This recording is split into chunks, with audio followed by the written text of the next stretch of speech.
So this is the third part of our Sony show.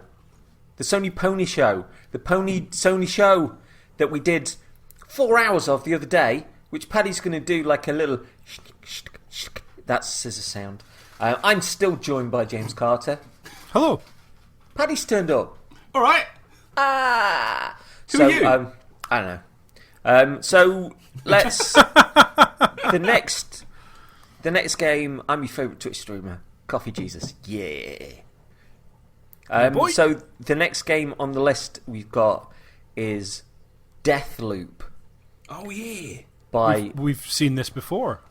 We have. Rival assassins locked in a time loop, and as soon as I saw this, I remembered what I wrote on my notes last year, and it's exactly the same as what I wrote on my notes this year, which is no. James. It's funny. Interesting. What I wrote on my notes this time is exactly what I wrote on my notes last time, which is yes. Well, you're the perfect person to go to first, because I've encapsulated all of my feelings in 2 letters. So please continue, sir. Yeah. So we had a mostly CG kind of cinematic teaser for this game last year at Bethesda's E3 conference. It's coming from Arcane, who we will know from the Dishonored games and from Prey 2017, the reboot of Prey. All those games published by Bethesda, this one also coming from Bethesda. Arcane have an Austin studio and they have a Lyon studio. Lyon generally is the studio that did most of the work on Dishonored games, and this is coming from them. And unsurprisingly, like very early on into this, you start seeing use of very Dishonored-like powers. Stealth obviously seems to be a big part of this. The first thing you see the player do in this ostensibly first-person shooter, but really not by the looks of it, is sneak up behind a car, take a sort of position of cover, and then kind of snipe someone who looked like a crash test dummy, although I think it was actually supposed to be a person in a mask. It was kind of unclear whether this was like tutorial or a test, like training scenario or something like that, but a lot of the enemies have masks on and kind of have dehumanized themselves in some way. And you very quickly see the player using guns and zipping around and melee attacks, taking people down, and when they die they get sent back to the beginning of the time loop, and it then transpires through a kind of 60s exploitation grindhouse aesthetic and voiceover that this person is trapped on an island, and the only way they can escape is by killing everyone on the island, apparently.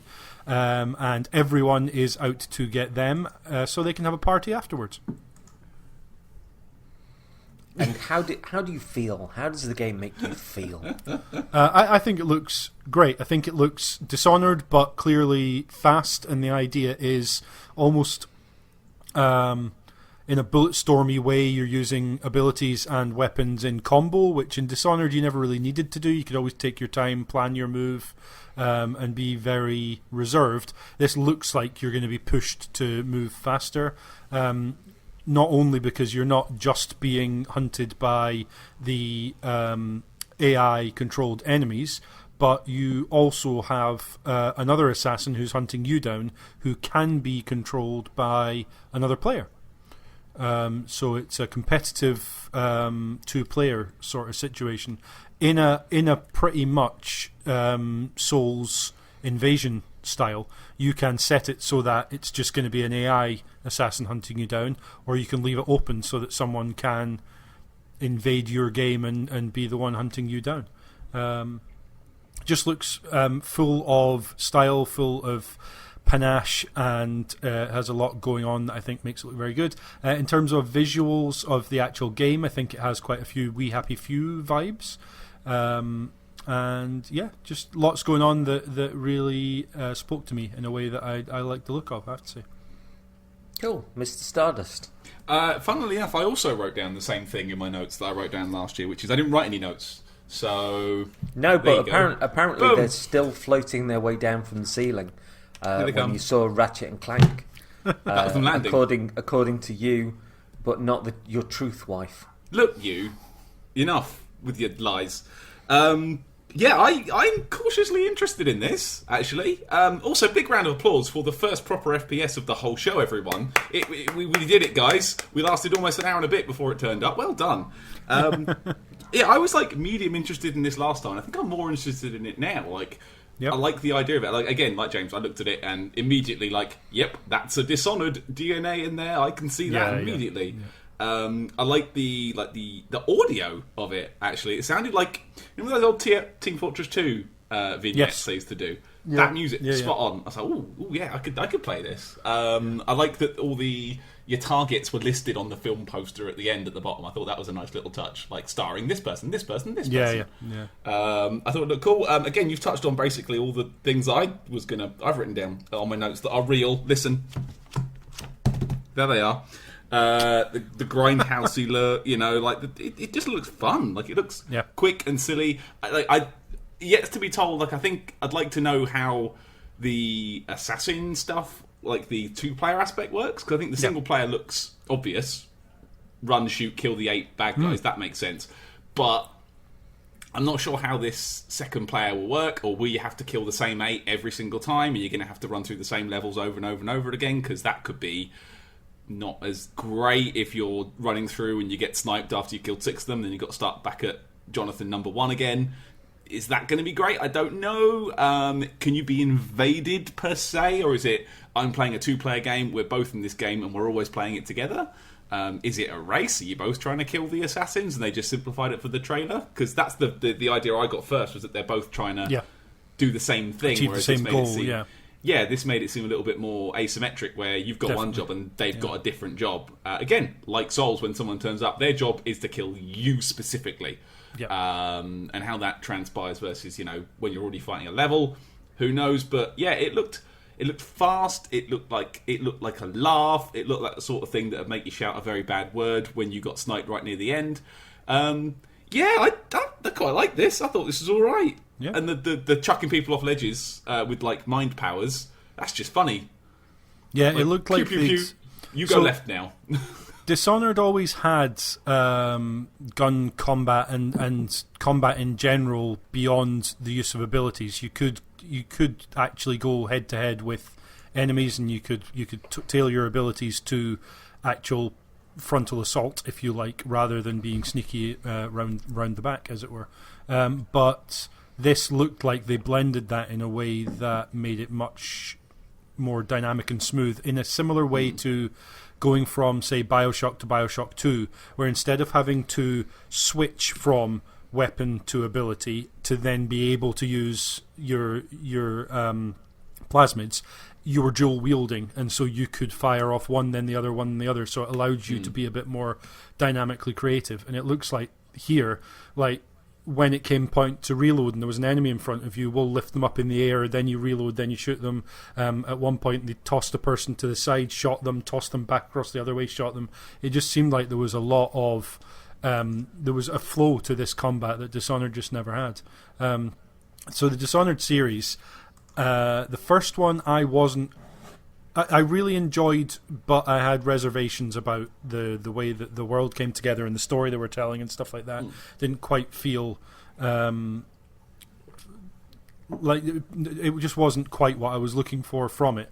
But Dishonored 2, the Dishonored 1 DLCs, and then Death of the Outsider, the kind of standalone story from after the second game, I really adored, but it was apparent that they never really sold the numbers that Bethesda was hoping that they would. And this seems like, to me, quite a smart way of taking a lot of clearly the same tech, the same ideas from the Dishonored series, and a bit of retooling, a complete overhaul in terms of the image and what's going on and what the style of game is and the way that they're kind of marketing it, as far as we can see from this. And I really hope it does well for them, because Dishonored and Prey, as 2 series that Arcane have put out over the past 10 years or so, are just I really like those games. I think as immersive sims, the kind of mechanics coming together in surprising ways. I don't know whether that will come through in this, but they get mechanics and how to make the game kind of blend together with mechanics in interesting ways, I think. Marvelous. Yeah. Marvelous. Very eloquent. You're not interested, CJ. Is there any particular reason, or is it just you don't like the feel of it, the tone, the premise? I felt for this exactly the same way I felt about Dankeschön, darling, Dankeschön. I looked at it and I was just like, really? What? No. Just everything about it just left me completely and utterly cold. It seemed like Dishonored with a twist on it, which is fair enough. I don't think it looked particularly good. I could see how it was leaning into a certain aesthetic, which I really like. I normally like the Man from U.N.C.L.E., the American sort of type aesthetic, and that particularly that kind of art. But just everything about it, when you just kind of sit back and just something isn't for you, and it just isn't ticking any boxes whatsoever. And I can't see the attraction to it. And it was interesting hearing you two talk about it like that, and why it had sort of raised your eyebrows a bit. But I don't know, it didn't do anything for me a couple of years ago, and I didn't see anything in this sequence that showed me anything that I'd enjoy playing, or anything over the previous one that would turn me around. So no, fair enough. This was another one, a bit like Ghostwire Tokyo, that has since been revealed that it is going to have some kind of console exclusivity on PlayStation 5. Whether that's timed or whether it's fully exclusive, not sure. I think people are assuming timed at this point.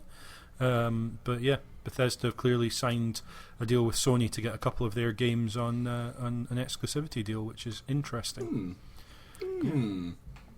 Indeed. Yeah. Resident Evil Village. Gothic. Great design. I thought this one might be PS4 as well, but apparently not. They were struggling to get it working on PS4. Yeah. My opening question to you is: do you think the first thing they did was try and write down a word that incorporated V, and then built a game around it? It does look interesting that there's continuity from Resident Evil 7 to this. I'll say probably not something that I'm going to play, but I thought the design was quite Resident Evil 4 even, and maybe even some definitely. of the one of the Resident Evil CGI films has got kind of a bit of a vibe of sort of Eastern Europe as well, which it kind of ticks a bit of a box for me for. But all credit for them going in, that first person direction, and the momentum that Capcom have got now is incredible. Really serving their old kind of should I put their franchises, like not only tarting up the older ones and giving them a bit of a swift tickle and fresh coat of paint, but they're still, even with the success of 2 and 3, they're still committed to the first person one going forward. I'll be interested to see if this one has got VR in the same way as 7 had. Because I know it cut in. It's been since confirmed, not necessarily for this game, but the PlayStation VR will definitely work with the PS5 from day one. What supports it at the moment, who knows? But it's been confirmed that it will work, and I imagine the eventual VR2 will probably work backwards with all these games as well. So it's, given how well it did with the VR people, which I am one, but I'm still terrified of actually doing the thing. No, I know people who had incredible experiences in VR with this game, and I think it was the first one that really kind of had a bit of ambition and momentum, and people were changed from playing it. So, yeah, I've still got it in the cellophane. I've still been too scared to put it in. And we talked about this a while ago, actually. If I ever decide that I'm brave enough that you were going to give it a go at the same time, and we see if we can get a show out of it. It's going to be finding a time where it's okay if I scream a bit, because it won't upset the baby. That's my worry now. I don't mind getting scared myself. I just don't want to inadvertently upset the child by going, "Oh, Jesus bugs!" You can't really sort of blame them for going like deep into the horror aesthetic. They're shugging off a little bit of their kind of past goofiness, it seems, and really leaning into like the werewolf looked fantastic. The aesthetic looked genuinely scary. But Patrick. I was enjoying watching this with Laura particularly because she's a massive Resident Evil fan. Maybe even more so than me, actually, I think. She loves that Resi. And we weren't sure what this was at first, again, because we haven't played Resi 7 and I've not watched a lot of media for it, so I don't really want to get anything spoiled because there's a lot of like video reviews and stuff out there, but I kind of avoided all of it. I don't want to see it. So we didn't quite twig until we saw, because they had like the summoning symbols, like sort of thing, like the arcane witchcraft looking symbols sort of drawn in chalk or salt or something, and we're like, oh, could it be like some sort of supernatural based, like the TV show supernatural based idea? And then we see the umbrella logo, we both go, ooh, I know what this is. And the spooky man in the hat was good.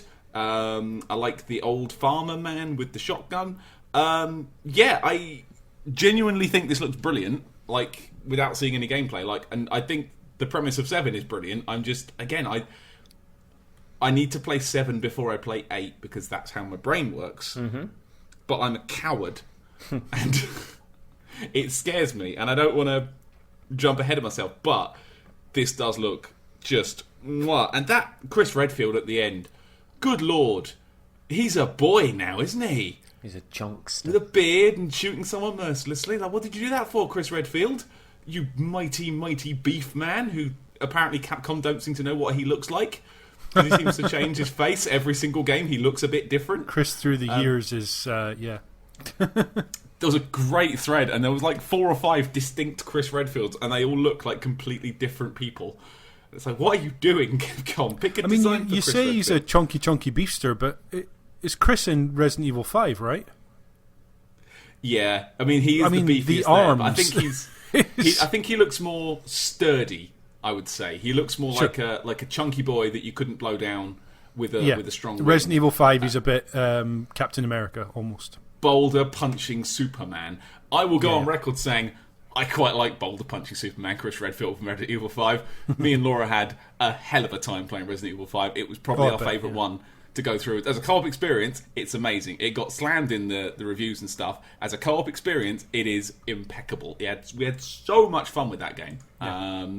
Yelling at each other when we messed up and like, what are you doing? Like, there was a moment where she was letting me across a bridge and she was winding a crank as Chris Redfield to let me, playing Sheva, to walk across the bridge. As I got to the door, she stopped winding the crank and I fell in a pit, and Chris just goes, Sheva! After like a second delay. Like, you did that! You don't even get to... It was you! Yeah, we had a good time. And I think if we do play 7, Laura wants to sit there and play it with me, like, to watch, because she wants to see it as well. But she's like, I would never do the VR. Like, she wouldn't want to put her head in there. No. I will do it. I just need to be brave enough to do it. And then when that's done, then we can get Village, and then whatever the next one is, which is going to have to get XI in there somewhere. Maybe what will be called Resident Evil Exit. There you go. Xylophone. That one's free. Phoenix. Xylophone. Wait, Phoenix? Yeah, okay, yeah. Not Xylophone. Yeah, they'll be laid out in bones in a really specific way. Resident Evil I Xylophone. Resident Evil mixtape. It's just a collection of the other ones. Yeah, and it'd be like somebody would be like melting down bodies and turning their bones into musical instruments. But yeah, I'm rambling. I like the Resident Evil 4 look of it. I think that's they're taking it in a nice direction with this weird spooky castle and village together. Like, that was great. The weird spooky ladies in the middle there, they didn't look very nice, did they? They looked horrible. They looked like they'd hunt you for sport. Yeah, I'm rambling, but it looks good. I'm up for this. It looks great. James. Whoosh. So yeah, I've got a bit of a weird history with Resident Evil in that. So I played like demos of certainly RE2, possibly original RE in the late 90s, but never played more than that. I played a little bit of Resident Evil 4 when it came out, but just like the first opening village area. Hey. What? with some friends, and then watched all the films. I've seen all of the films, and until this year had played through not one game in its entirety. I'm sorry. So I played half of Resident Evil 4 and kind of fell off it. Once little Lord Fauntleroy entered in, it got a bit daft. It is a little odd for a while. Yeah. I'll give you that. It does go weird in the middle for a while. It's fun, but it's not. Which is not. It's not unusual for that series. It's just I was really enjoying terrifying, creepy, weird village full of people, and once it became monsters and people tee-hee-heeing at me and stuff, it was just a bit, is this really the tone I'm after? So earlier this year I decided, you know what, screw it, I'm going to go through and I'm going to play through Remake, and I did, and I really loved it every second. I have started RE2 Remake. Figured I'm just going to go with what I find easier to play now rather than trying to go back to, like, Remake now. People will tell you, oh no, it's aged really well.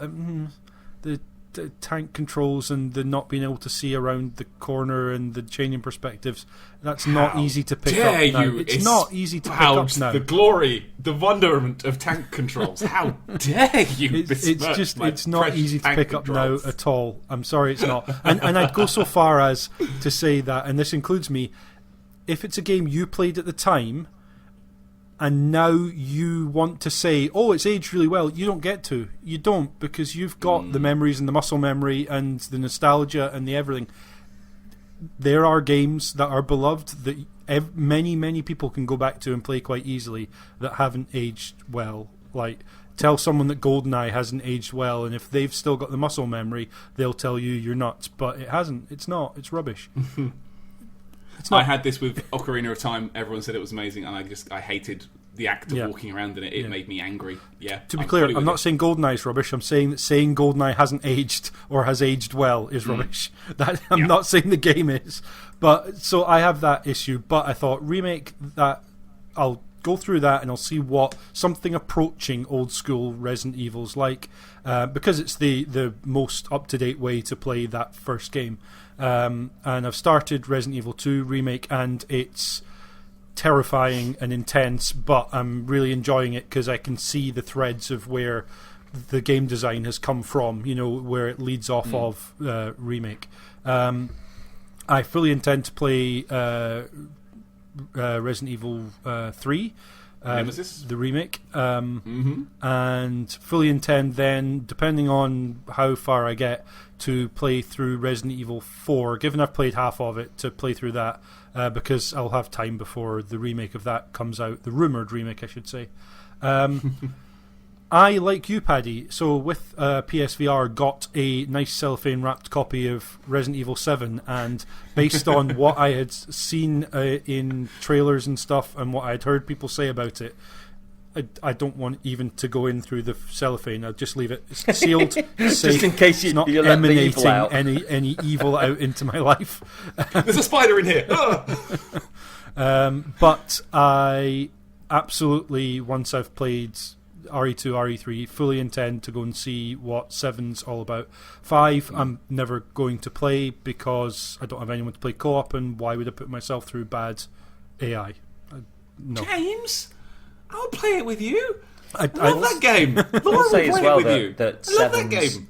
7's DLC was incredibly well received. Yeah. As well. Yeah. And there's a lot of people that were saying that these sort of small little, well, some of them were sort of tiny little like puzzle rooms and unusual bits and bobs were really good, and then as those came to their conclusion, there was some really good content that tied into the original game, which didn't feel cut from the original game, that felt like it was cherrying it for those people that wanted more. It sounded an awful lot like they had a lot of ideas of what to do with 7. Yes, very much. And rather than this is what ended up on the cutting room floor, it was, no, here's a really good idea, but it doesn't quite fit with the game we want to make. Let's put that to one side, and then made something of it. So I'm not sure to what degree Chris is involved in 7. I gather it's partly in the DLC, but this is the end. His story comes to a close was kind of how this trailer opened, and that I gather is about Chris, and it is the possible heel turn that Chris Redfield has made, seemingly. At the end of that trailer, they obviously leave you with the teaser of Chris standing over Ethan, who's the protagonist from 7, and addressing him, and then shooting a woman, his wife, someone clearly Ethan cares about, 5 times in the chest. I mean, it's a lot. And then Ethan just screaming why at him. So obviously that raises lots of questions for people who know the lore, and passively I've been able to pick up on some of what the series is about, and from, well, no, not from the films, but from what little I've played of the games. And it has me really interested. I mean, werewolves plus the kind of creepy village gothic aesthetic and the very Bloodborne Hunter-looking gentleman means that has nods to something that I obviously do care very deeply about. One thing I didn't want to say, obviously it goes through a sequence of, it talks through like this reading of what might be to me it seemed possible it was supposed to be an urban legend based around the Resident Evil 7 story or something similar that's being read as like a cautionary tale at the beginning, and then you go through a series of like settings and landscapes and like seeing different locales and stuff, and then up popped a grey stone gateway with 2 circular disc spaces in, and I was like, that looks like a Resident Evil gate puzzle. Just straight away, that's Resident Evil. Having watched as many talks-overs as I have, some people spotted the RE engine from like almost moment one. Of that looks like something I'm not familiar enough with it yet, having only played a bit of RE2 and none of 7 or 3, but clearly that engine has something about it that people find distinct in a way that, for example, Unreal 3 in the Xbox 360 era, you kind of knew when it was an Unreal Engine game, in that way. And this looked, I don't know how you guys felt, in terms of fidelity and art direction and what was going on, it looked pretty astonishing, I think, in many ways, what they were doing with this. Really intrigued. Sumptuous. Yeah. In a terrifying, crusty. Disturbing way, but yeah. I can just see it getting to the end and them going like, why, Chris, why are you doing this? And then he puts on some shades and it just closes to black and you just go, Wesker? And then, Wesker's in Chris? What's going on? He's probably in his arm, I imagine. Yeah, and then what they only need to do is they need to melt his body down and lay all his bones out like a xylophone, and then they're in 9. So Chris takes off his coat, he flicks it inside out, and on the inside of the coat is the disco evil looking coat that he wears in 5, which me and Lauren love to pieces, with like this weird hexagon shiny pattern. It's like it doesn't even need to do that, it just needs to be the shades and just leave people to speculate until 9. It shows where my head's at. When you said he's going to take out a pair of shades, I thought you were going for a Village People reference. Ah, no, I thought he was going for a CSI Miami reference. So, Pragmata. Nice to see Capcom going with a new franchise. I'm not altogether sure what was going on in that, other than, like everybody, it felt a little bit Kojima-ish. Strong Death Stranding vibes, yeah. But if they have been serving their properties very well anyway, to see that there's something new on the horizon, that it looks a little bit wacky and we don't know quite what it is yet, all power to the bow. I'm looking forward to seeing more. Yes. Yeah, I'll go. Weird reveal. The second robot cat of the show. Yeah, I think. Second cat. Yeah. But the first one you could see through. Yeah, weird, right? Thank like goodness. You can see its Finally. skeleton hat. Like, there's a brain, there's a guts. Who knew that was a thing? Horrible. Like we and Nora had the same. Like, that looks a bit Death Stranding. So I immediately went boo. But then it carried on and it wasn't, and then that's better, because as long as it's not Death Stranding, that's fine in my book. It's okay for Death Stranding to exist, Paddy. It's all right. It can exist. It just doesn't have to be anywhere near anything I want to do. Hashtag Kojima was right. Christ, I wish. I don't know what to make of this one. It looks interesting, but like what? I think this trailer didn't show much of what it actually. I don't think it was supposed to, was it? I think the talking point around this is just how bonkers it is. Yeah, I will say the green net of safety. Yes, brilliant idea. Wherever that came from, that looked amazing. Like a green bouncy net of "Please don't hurt me," bouncing off like a water balloon off of that ship crashing through the Sky television.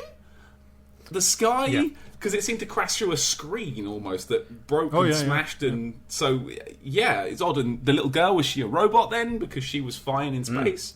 Definitely. She got wacky eyes. I will say that Green Bounty Net of "Please Don't Hurt Me" is my favourite Culture Club song. Without too much to go on this, it looks interesting, but I think unfortunately I have to put a pin in this one until we see what the game actually is.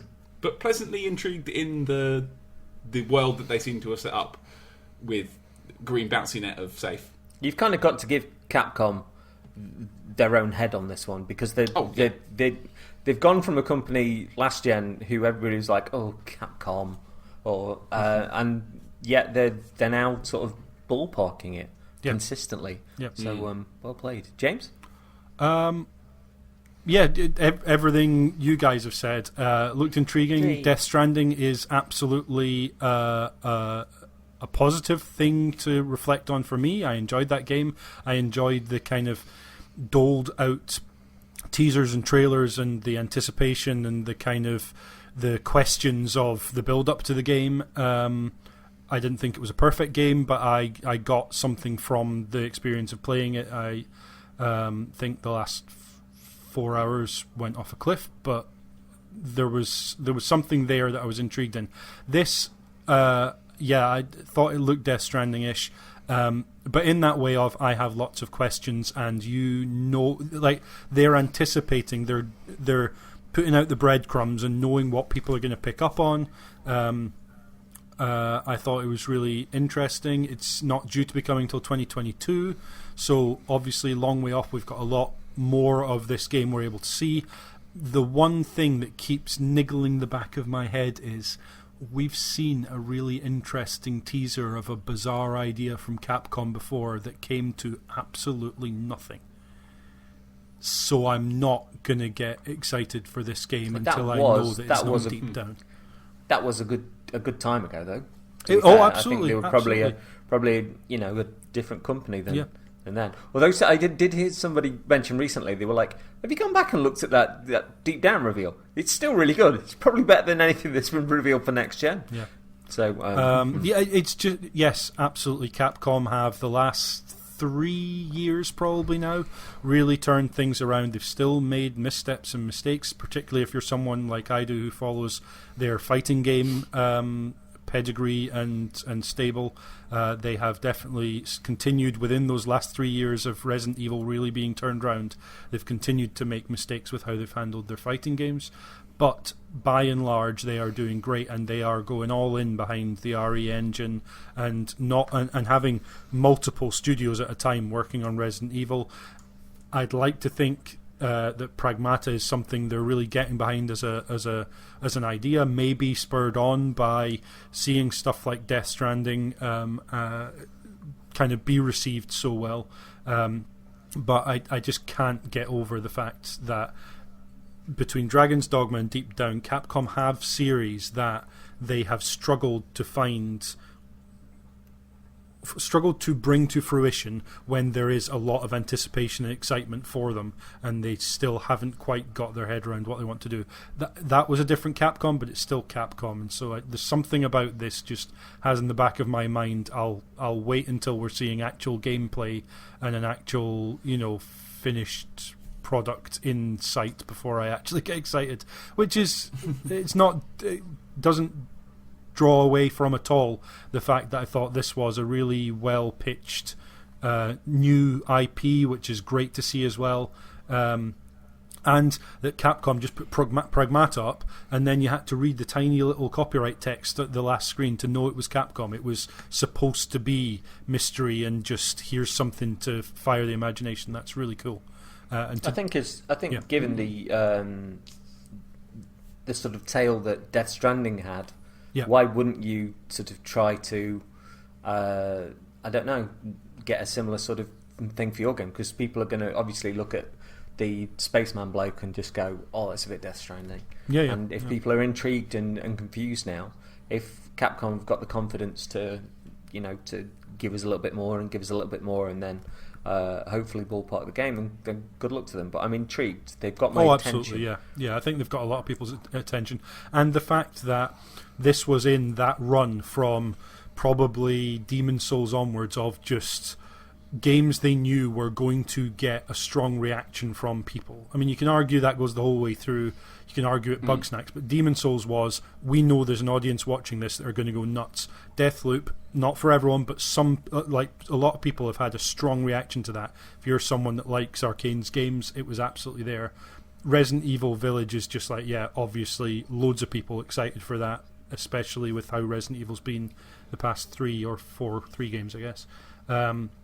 To put Pragmata in here when they could have put it earlier on, they could have, they put it here as the penultimate game reveal of this show.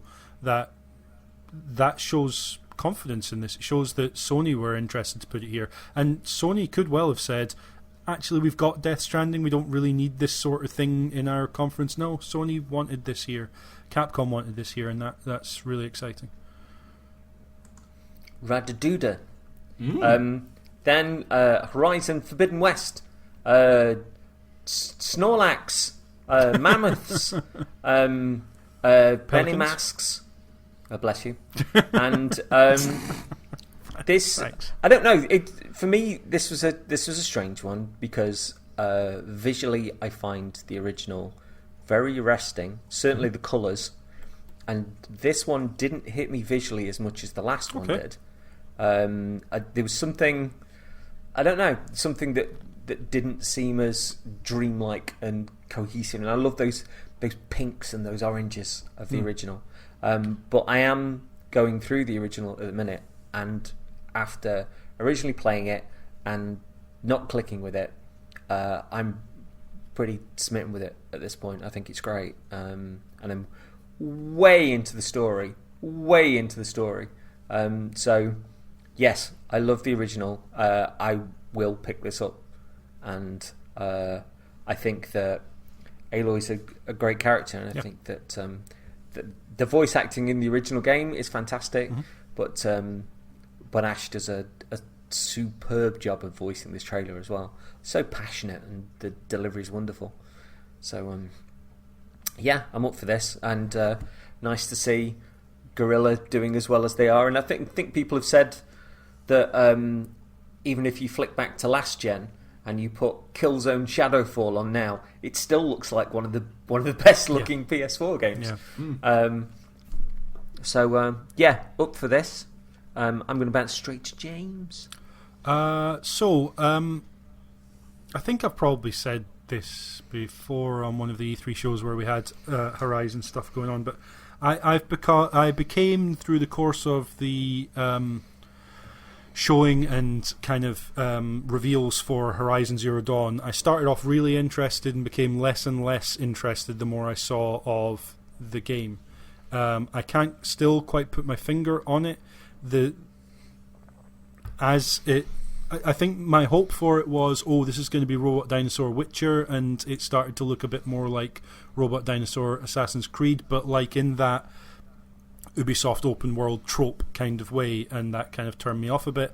I've heard the story's great, but I've heard other people say, but you need to kind of mainline the story and avoid all the side quests to kind of get the best out of the game, and like I've heard mixed messages on it, and shortly after, I don't know. I'm kind of enjoying losing myself in the world, and if something sort of veers me off to doing something else, I don't feel.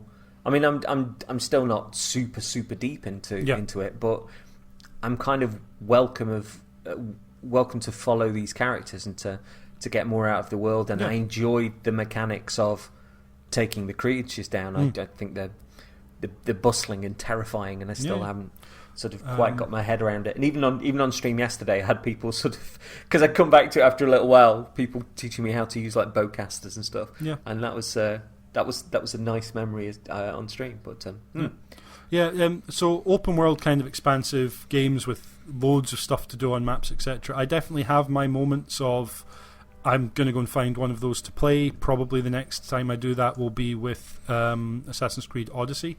But with this one, so about 6 months probably after it came out, when it came out, I was all about Breath of the Wild. I had no interest in trying to dovetail those two games together. But probably about 6 months after it came out, I thought, you know what? I spotted a stream, someone was playing it. I thought, let's just hop in. It was right from the beginning of the game. Let's see what this is about. And I watched a sequence where a precocious Chucky doll-looking girl annoyed the pants off me, and I just thought, nah, I'm not feeling it. So I never went back to it. And as I say, I've kind of periodically heard people be really effusive about the world and the game and the way it plays, and thought I should probably, Jay on Ken Rince is huge fan of this game.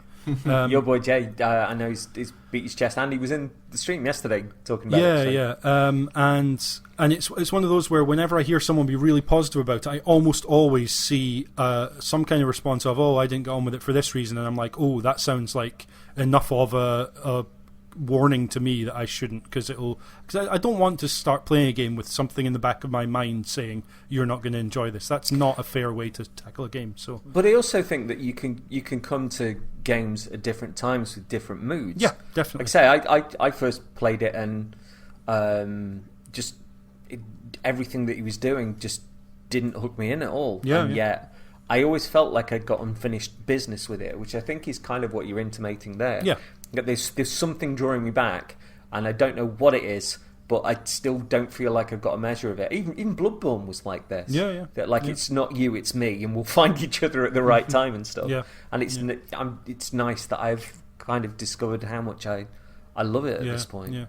So that's where I'm at with the series. I cannot deny this, the way they presented it, the way they panned over, seeing different people work out at different times that this was Horizon, depending on the graphics and depending upon when they saw it was buildings under the trees, not just rocky outcrops. When they saw the plane, obviously, it looked a bit Uncharted-ish. I think they did a really good kind of reveal on this as their kind of their big finale for the games that they were showing. And I really liked what they showed of this. I gather Lance Reddick's character is someone who is in the first game. I definitely was intrigued by who he is. He's an actor who is striking. You'll know him if you've seen him. And when I saw him, I was like, wonder who he is, what's happening with him. I definitely had a moment. We've recently rewatched the Lord of the Rings films. When the Oliphants come out at the end of this, I definitely had a moment of, I really hope that they play that well and really culturally sensitively, because it's very easy, and Tolkien's guilty of it, and the way that they made the Lord of the Rings films is guilty of it, of the people from Africa are the bad people, and just completely based on race and based on culture, you are good or bad, and that is a very risky line to walk. But the range of landscapes they showed, the voiceover from Aloy, there's a lot about this game that it looks like they are absolutely nailing, and so I have faith that for everyone who is a massive fan of this game, and there are millions of those people, this is going to be an absolute stonker. Just to interject before we move to Pad, and to go back to something that's arisen since we last spoke. It was pointed out that a similar thing to what you just mentioned applied to Little Devil Inside, with some of the people with the masks and like the dreadlocks and stuff.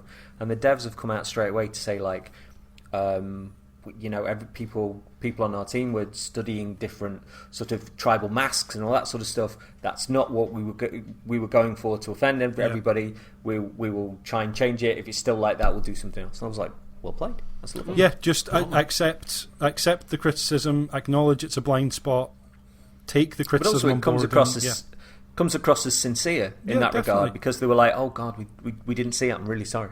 Yeah. So. Make the apology, take the learning on board, change it, and show that you're willing to take the steps. Absolutely. And as is always the case, there were definitely responses to that of people saying, no, don't compromise your artistic vision. If your artistic vision is to present something that people can enjoy, and you see something about what you've designed that people aren't enjoying, it's not compromising your artistic vision to take on board, okay, that's not worked, we've got feedback, we're going to take it on board and change it. That's not compromise of your artistic vision to change something about your game, because what you're going for is the impact and the effect. You don't get wedded to the particular visual aspects you might have created when you didn't know better.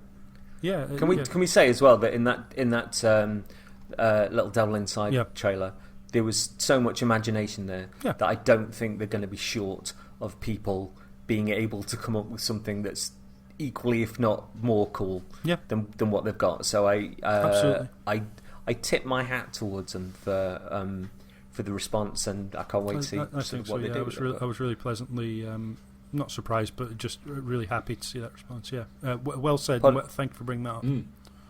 Poddington P. Yeah, so it's Horizon, isn't it? I've kind of talked about this on the podcast before, but yeah, Horizons for me is like emblematic of like how I've fallen away from like the big Sony game, because on the surface of it, like Horizon should have been for me 100% like it. When it was first revealed, it showed off that kind of like almost Monster Hunter-esque look to it. As I was getting into Monster Hunter, I'm like, oh, okay, this is cool. It had Ginger. that sort of beautiful open. I wasn't going to do that first, but okay. We still have Crash Bandicoot. We're okay. It has that kind of robot dinosaurs, which is, okay, cool. Yeah, I like that. I like the look of the world. It's got like bows and stuff, which are always fun. And it was just, when I got my hands on it, it just, for me, again, I just didn't click. And I probably played about 5 or 6 hours. Like, I knew I wasn't really clicking with it, but I thought I'll give it a couple more. I'll get a few more tools. I'll see if things change when I get a better bow or get some more toys. And it just never did for me. And I know a lot of people love it. I know a lot of people think it's amazing. And cool, more power to them. But it just didn't click for me. And I think as our tastes, collective tastes, me and CJ at least, have sort of shifted a bit more towards the kind of, the double A, the B, the smaller team trying something a bit more ambitious. These larger, very well produced, very sort of marketable games aren't really as appealing to me anymore, because they all just seem, it's just like walk around in a world, collect some stuff, kill some things, hide in a bush. There's a story. It's the animation on the characters really annoyed me as well. Like at times they just look like robots talking to each other, and your story can be very interesting, but if you've just got sock puppets talking to each other, it does not. It really doesn't. It makes it not hit. I will say for this, I think the visuals look amazing. In fact, I've written lovely to look at. Shame it's a Horizon game. Because I like the look of the world, like the sand and the snow. Thought the underwater stuff was incredible, really, really cool. Like I like the gator flying over the top. I thought all the fronds of the coral and the seaweed and the reefs all looked gorgeous, like really, really cute. The crabs as well. The crabs looked really cool, I thought. What was the Jim Sterling thing? It was like, if anybody asks, does the PlayStation 5 have the best crabs? Yes. It does. Yes, it does. Time for crab. Time for crab indeed. Yeah. I do wish I liked these games, because they do look like they're supposed to be for me, but they just don't hit anymore. They just don't. And if I'm going to pick up, for me, like the next, what we've talked about a few times, the next Sony game, the next big character-driven action-adventure type game that I want is Ghost of Tsushima, because it's Sucker Punch, and they never fail for me. Like, Sucker Punch are amazing, and we'll talk about them Tsushima a lot more on maybe our next show. We've got the State of Play to talk about, but that for me has a lot more going for it for what I want to do than Horizon has. And yeah, I wish I liked it. Genuinely wish I liked it. For me, the touchstone here, actually, tell you what, the thing that it reminded me of while I was watching was a game I liked a lot, Enslaved Odyssey to the West. Yes. On PS3, I thought that game was incredible, and the characterization, the animation, the facial animation at the time was peerless. Like, genuinely the best I'd ever seen when it came out. And speaking of Lord of the Rings and Andy Serkis as well. I actually think Andy Serkis, yeah. I was thinking about this recently, and I know Bamco just aren't ever going to do anything with that license. If Microsoft announced like a remaster or like remake of that, I think that would go down super well on that on a show, and to basically say this is a franchise that we're going to be continuing on with after this. Yeah, for sure. I think that would be the Ninja Theory game that kind of everybody could rally around. Yeah, especially going back to the combat after having developed as a studio with the likes of DMC and playing with that sort of stuff, and Bleeding Edge actually, getting back. They have people who are combat designers at that studio now, and allowing them to go back in and tweak what they had in that game, I think could be really interesting. Yeah, definitely. That would be cool. I would argue that I would never want a sequel because that game ended really well, and I don't want to know what happens afterwards. I would almost like The Last of Us. Oh no! Whoops. I would almost like them to just reboot, like take something about that game and make a spiritual successor to it. And if they want to then spin that off into a series, but there's stuff to be done with that game that it doesn't need to languish back 2 generations ago, never being seen again. Yeah, definitely. Phenomenal game. One of my favorites. I've been for a few times, and it's just glorious. So much fun to play. It's so good. So much fun. Bouncy and it's weird, and it's got bags of invention in it, and it's grand and terrifying and all at the same time. And that's the expression of this idea. The robots have taken over and everything else has gone to crap. That's the expression of that idea that I have clung on to. Did you say everything's gone to crap? Everything's gone to crap. Shush you. Tsushima. So the other thing about Horizon Forbidden West, as you said the title was, CJ. So Forbidden West, and then one of the 3 people from Guerrilla, I think it might have been Angie Smets, talked about this game being about Aloy going west into a new frontier. Those terms, New Frontier and Forbidden West, are pretty charged terms in terms of American history, and I think again that's something I would like to see. If nuance is very difficult to get across in a trailer, as evidenced by my reaction to this snap of this game, it may well be that they are going head on against the things that I have mentioned and want to show nuance in the game.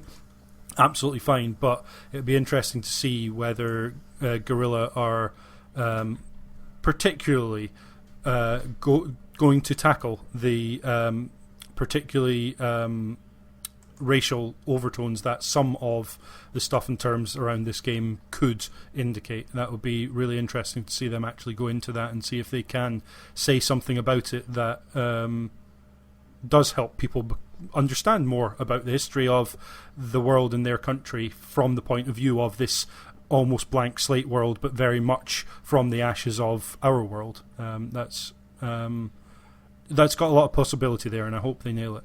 And one really small thing is, I love that in the logo treatment, it's Horizon across the top, Forbidden West across the bottom, and then a line in between, in the middle of the line, just a little Roman numeral 2, a little double hash mark as the 2. That. To the point where I wasn't sure whether it was Horizon 2 Forbidden West, sorry, getting my titles mixed up. But no, they said Horizon Forbidden West, but they just put the little 2 in there. That could just be seen as like a little part of, like, just to break the line up, to make it like an artistic thing, but it's absolutely there to mark that it's the second game, I think, which is a neat thing to have done. CJ, I don't think we've given you the opportunity to talk about your excitement for this. Presumably very excited. I'm kind of middle ground on this at the minute. Yeah. I wasn't super taken with the trailer beyond Ash's delivery, because there was a lot of kind of CG stuff, and even the stuff that I presumed was in engine seemed to have kind of very filmic stuff tipped over the top, like of her like diving into the water and things like that. And I know it was setting the mood and giving a little bit of the engine and stuff like that. My main hype with this series is just how much the game is doing it for me at the minute in the playthrough. Like, really, that was like in yesterday's stream, I was sort of shouting at the tail, like, "Come on, girl!" And like super getting in. It was surprising me. I really liked the bustle of the villages. I was really in with it, and so my excitement is based around where I am currently with a game that I didn't click with, and now I'm super clicking with. And this one, I kind of, no pun intended, like sort of see on the horizon. There he is.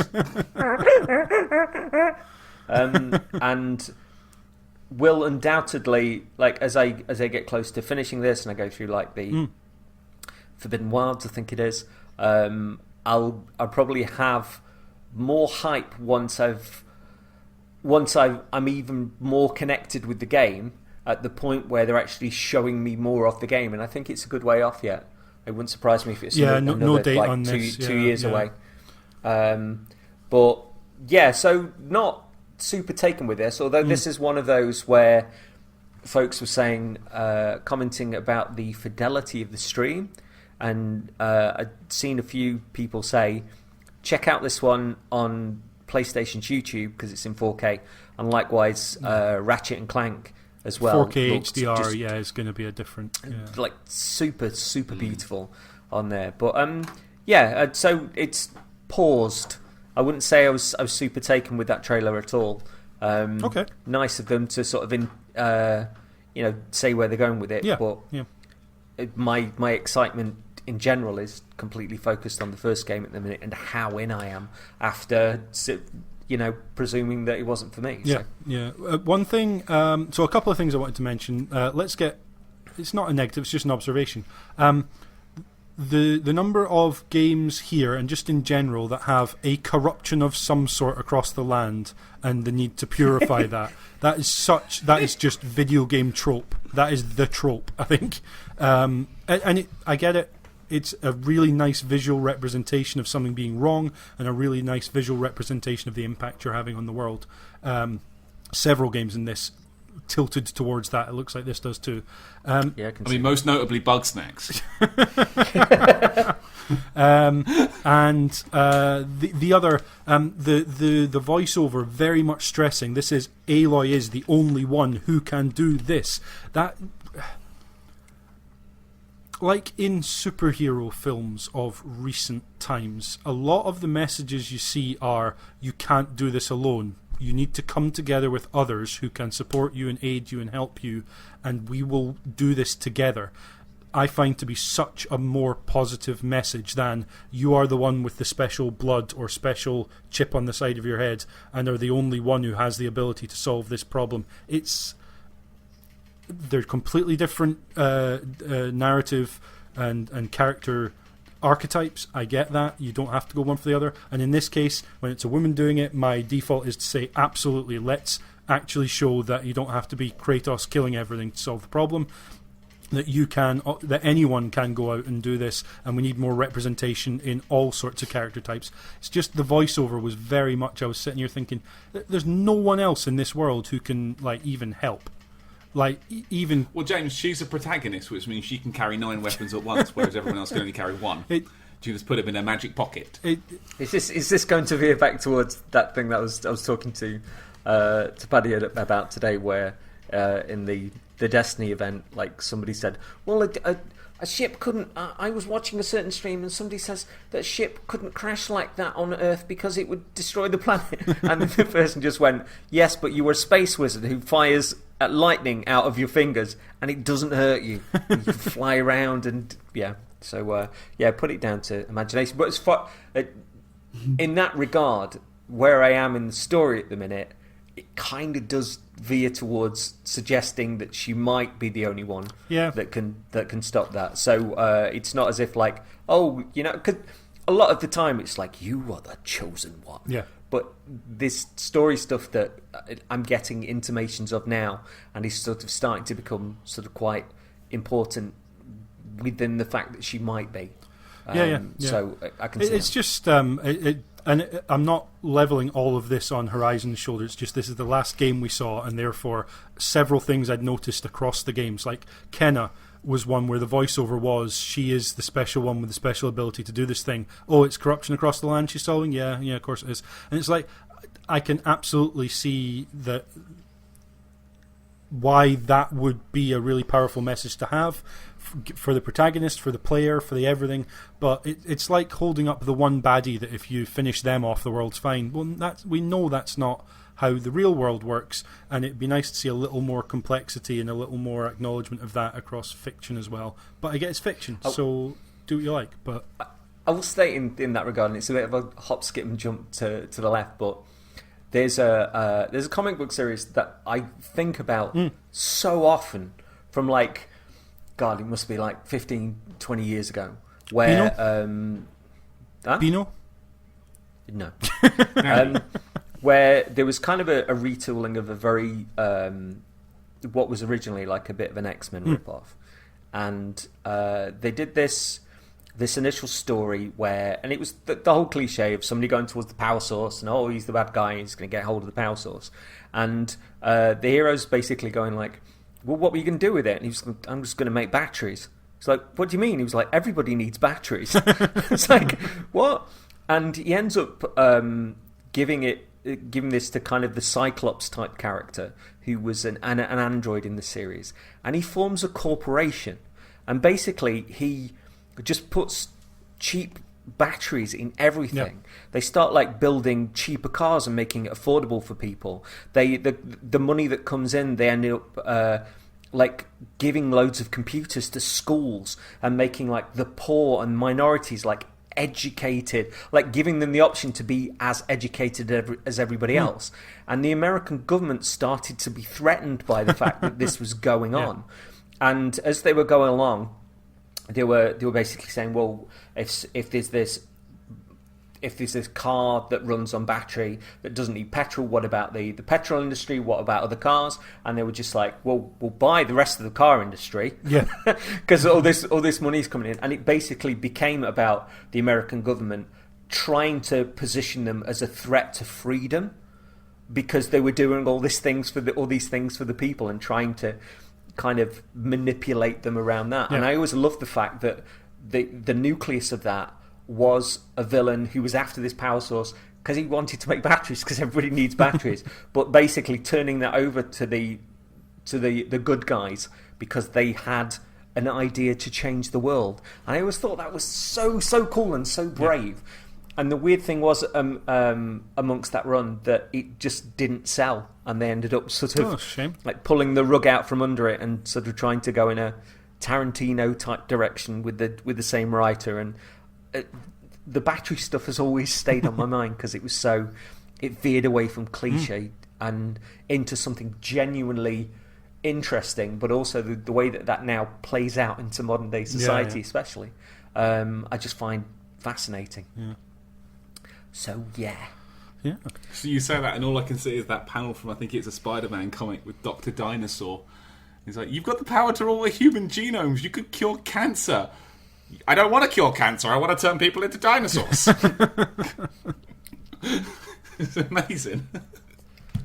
So then we had, finally, after the PS5 reveal, and all I can think of at the minute is the Jim Sterling thing, that like when it was shape-shifting, like before it finally went into it, it's like, that's what the console should be.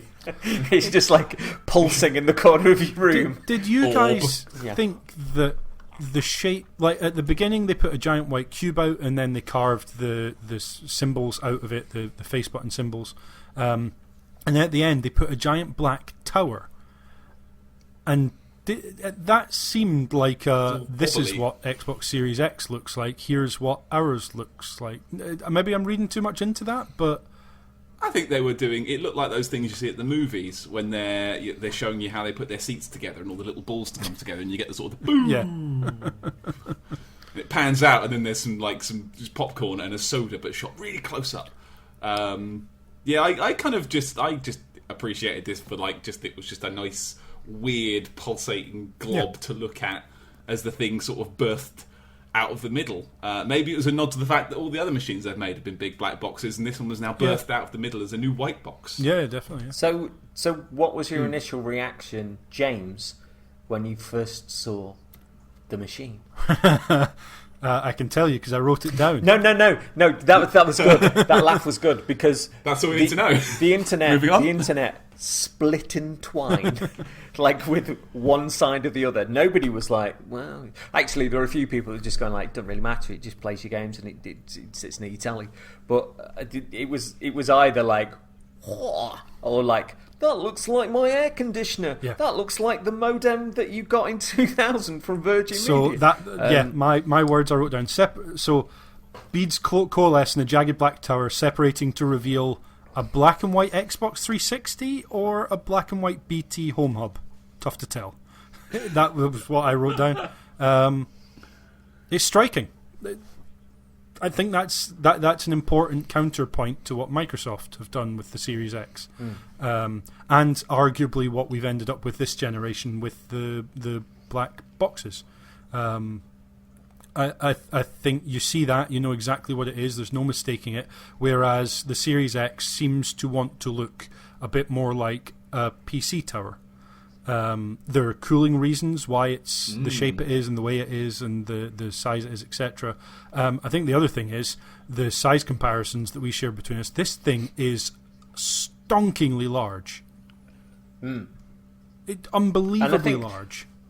I think though, like a lot of people pointed towards how much they hated the original Xbox One, and it saying that it looked like a Betamax, but I don't know, like, again, it was in the corner of my room. I didn't hate the design of it, but also there was so much ventilation in that thing, and I think Microsoft had an eye on, we don't want to go red ring of vent, absolutely. But also it was whisper quiet.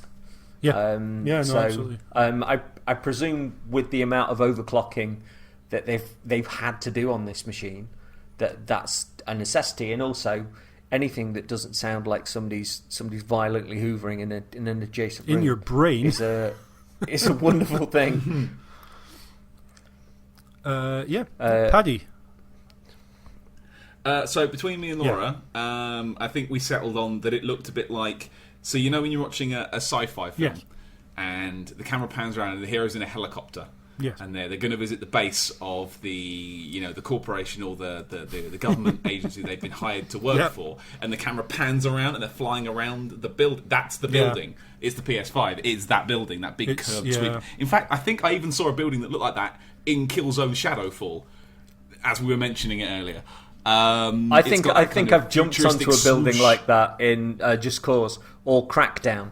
I can't decide which one. Maybe both. Definitely Crackdown. Yeah, this kind of futuristic city type thing. Yeah, Dubai kind of buildings. Yeah. I like it. I think it looks weird. Like, I'm all for it. It looks odd. I like that it's got a little sort of badunkadunk sitting out the side where you put the disc in. Like, it's got a little fat bump sticking out one side. I thought it's cute. Yeah. Does it? Thick. Well, let's hang on. Wait. I like that they took time to pan around and show, look, it's got a USB port. Yeah. Whoa! I love when they highlight boring stuff. Like, it's a USB port. Wow. Guess what? You'll plug in a power lead. Oh my God. It doesn't actually have PS5 on it though, does it? No? Sony written on one of the white flaps, and it's got the PlayStation logo on one of the other white flaps. Yeah. Flaps is a dangerous word to start throwing around, isn't it? Yeah, be careful. I like the look of it, but I'm with you as well a bit. I don't think it's obvious what it is. Why am I the grown-up? Why am I the one who's not laughing at the word flaps? Children. After we started all of that with like, it looks like a home hub, or it looks like somebody's air conditioner, and you're just like, it's pretty obvious what it is. Is it? It's a building in Dubai. Well, I don't mind what it looks like. Like you said earlier, I agreed. Like it's a box that plays the games that you want to play. If it looks a little bit weird and interesting, more the better. Because there's too many of these machines that are just boring black boxes. Like at least put a bit of style on it, make it look a little bit different, a little bit unique. Yep. Like I like that about it. I like that it's got this sort of design, sort of following through all the extra bits as well. So it looks like it matches the controller. It matches the current PlayStation VR, that sort of white and black Stormtrooper-esque kind of colour scheme. It looks like it's like the wireless headset they're bringing out for it. It looks like the controller. It's this unique, like, visual design philosophy they've put into all of it, so it all looks like it's the same stuff, and that's kind of cool. It's very like Apple, that, isn't it? Yeah, that's fun. I'm not sure about the charging station. Obviously, that's going to be optional. It must be. I've never had a charging station. Who buys those? Who buys those? You've got to have separate space to put them when a wire works just as well. Come on now. And the thing's going to be enormous, so, premium real estate. Can it be laid down flat, or does it have to stand up? In the sizzle reel at the end, there was a brief shot of it lying on its side. It needs a base, and the disk drive side, the most wobbly side, is the bit that goes down, so it definitely needs a base for it to sit on, which will probably come in the box, I guess. But yeah, interesting that they chose to show it vertically, though. I think the design sings a bit better with it like that. I think it's more. Look at this. It looks better vertically, but I don't Proud know. and erect. I saw Kyle Bossman talking about it the other day, and he was like, "It's obvious they designed the digital version first." And he just had a screen, and it was like PS5 digital version, PS5 lump, PS5 pregnant with your DVDs. Yeah, it will be interesting to see how they price the two. It's really interesting, isn't it? Because Sony will obviously make their money on the digital versions of the games, and people are saying that drive's basically like 20 quid. Yeah. So I'll be interested to see the price positioning. Yeah. But they didn't. Other people had mentioned if you've given us all these games, if the bad news is going to be the price, sandwich it in there before you show us the machine, or at least have it as part of the conversation, because now it is one of the elephants in the room. It and I think they're waiting for Microsoft to announce first, and I think Microsoft are going to undercut Sony by at least 50 quid once Sony announce the price.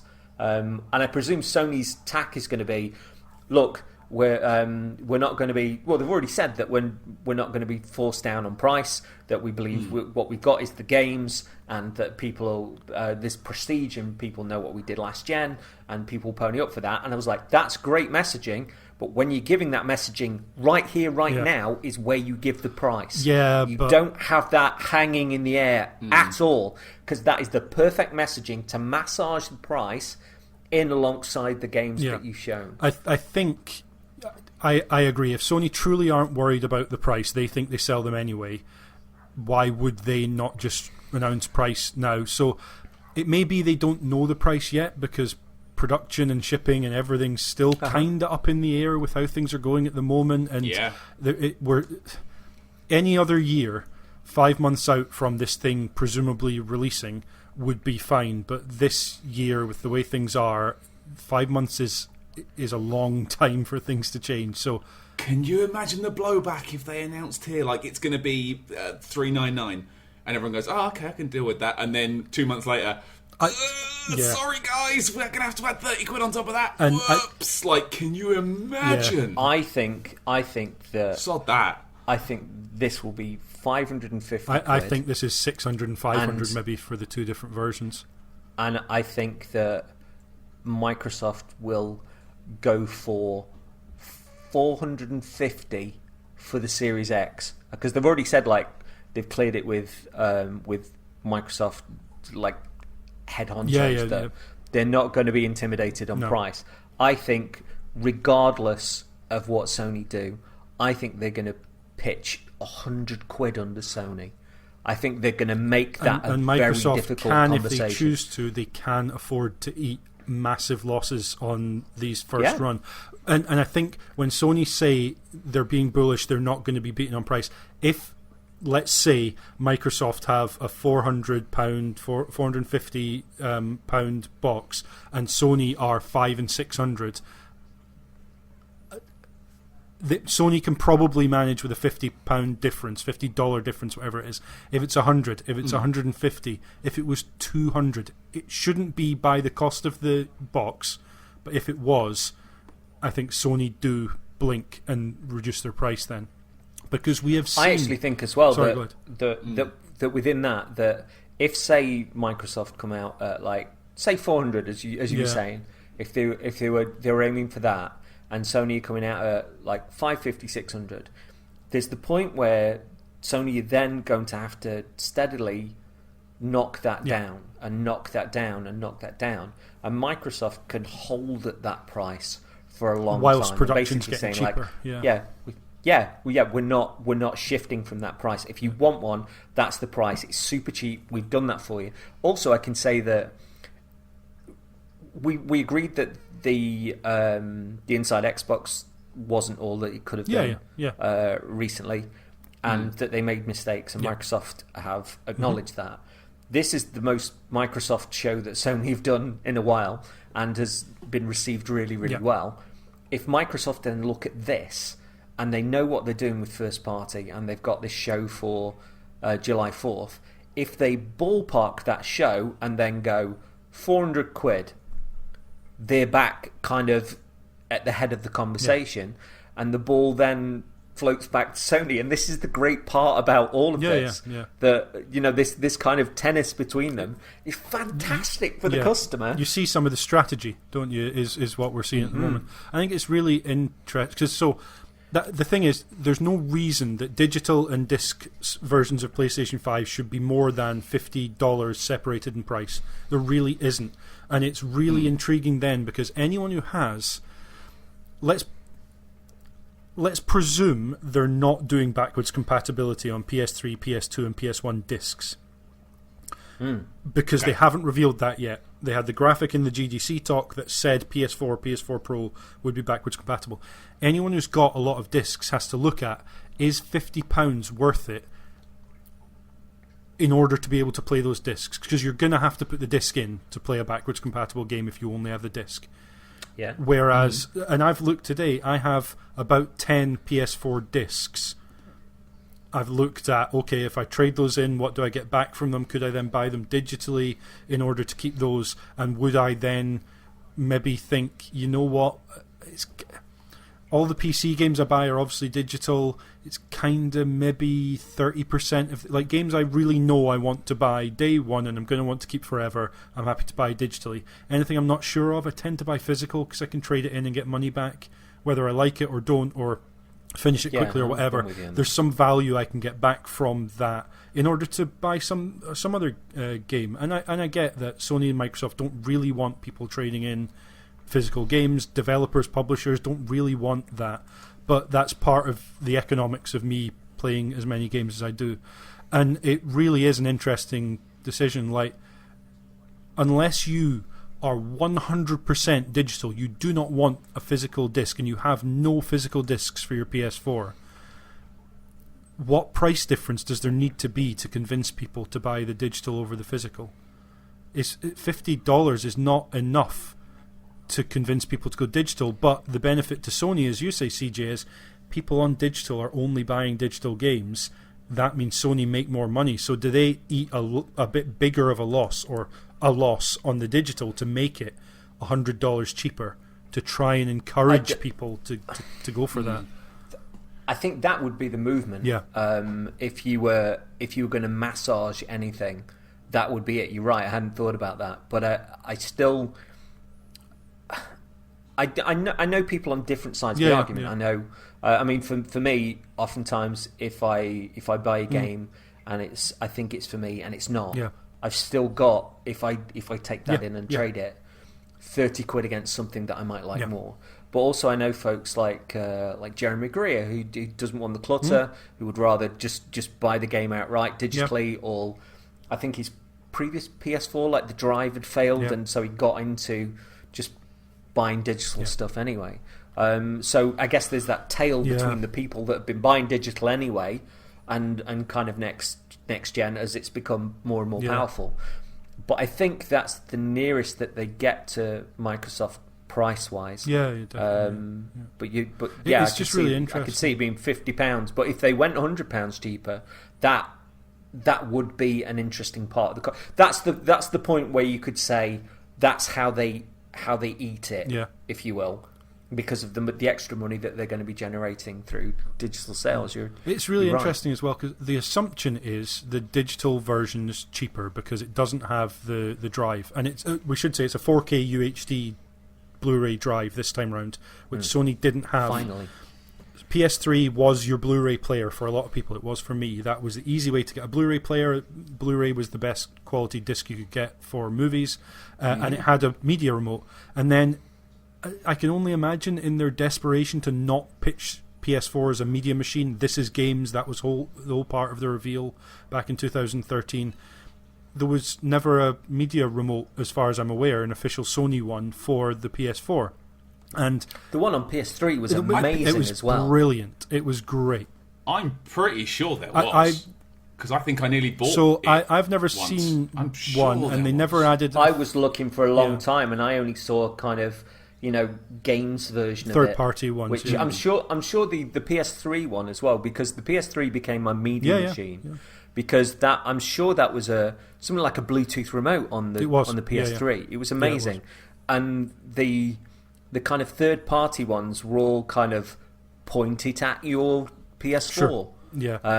And that remote was a chunky beast. You couldn't miss it. Like on your and it your fitted in table. with the Sony TV remotes of the time as well. It was really we are making this part of our. Superb it was. And I'll go you one further. Play TV that they put out, the Freeview box that plugged in your PS3 that we got for free because Laura was manager of a game store at the time, so at their annual conference they all got one that plugged in. Came with a sticker, like an overlay that you put on that remote. Wow. So when you were using Play TV, those buttons, like, you then could see what the Play TV buttons were. It had a special colour, so you go, right, cool. that thing was amazing. I used to live on that thing. I don't think I picked up a PS3 controller for about a week once because I was just watching telly, like, I'll just use this, it's fine, it's just AA batteries, it's fine.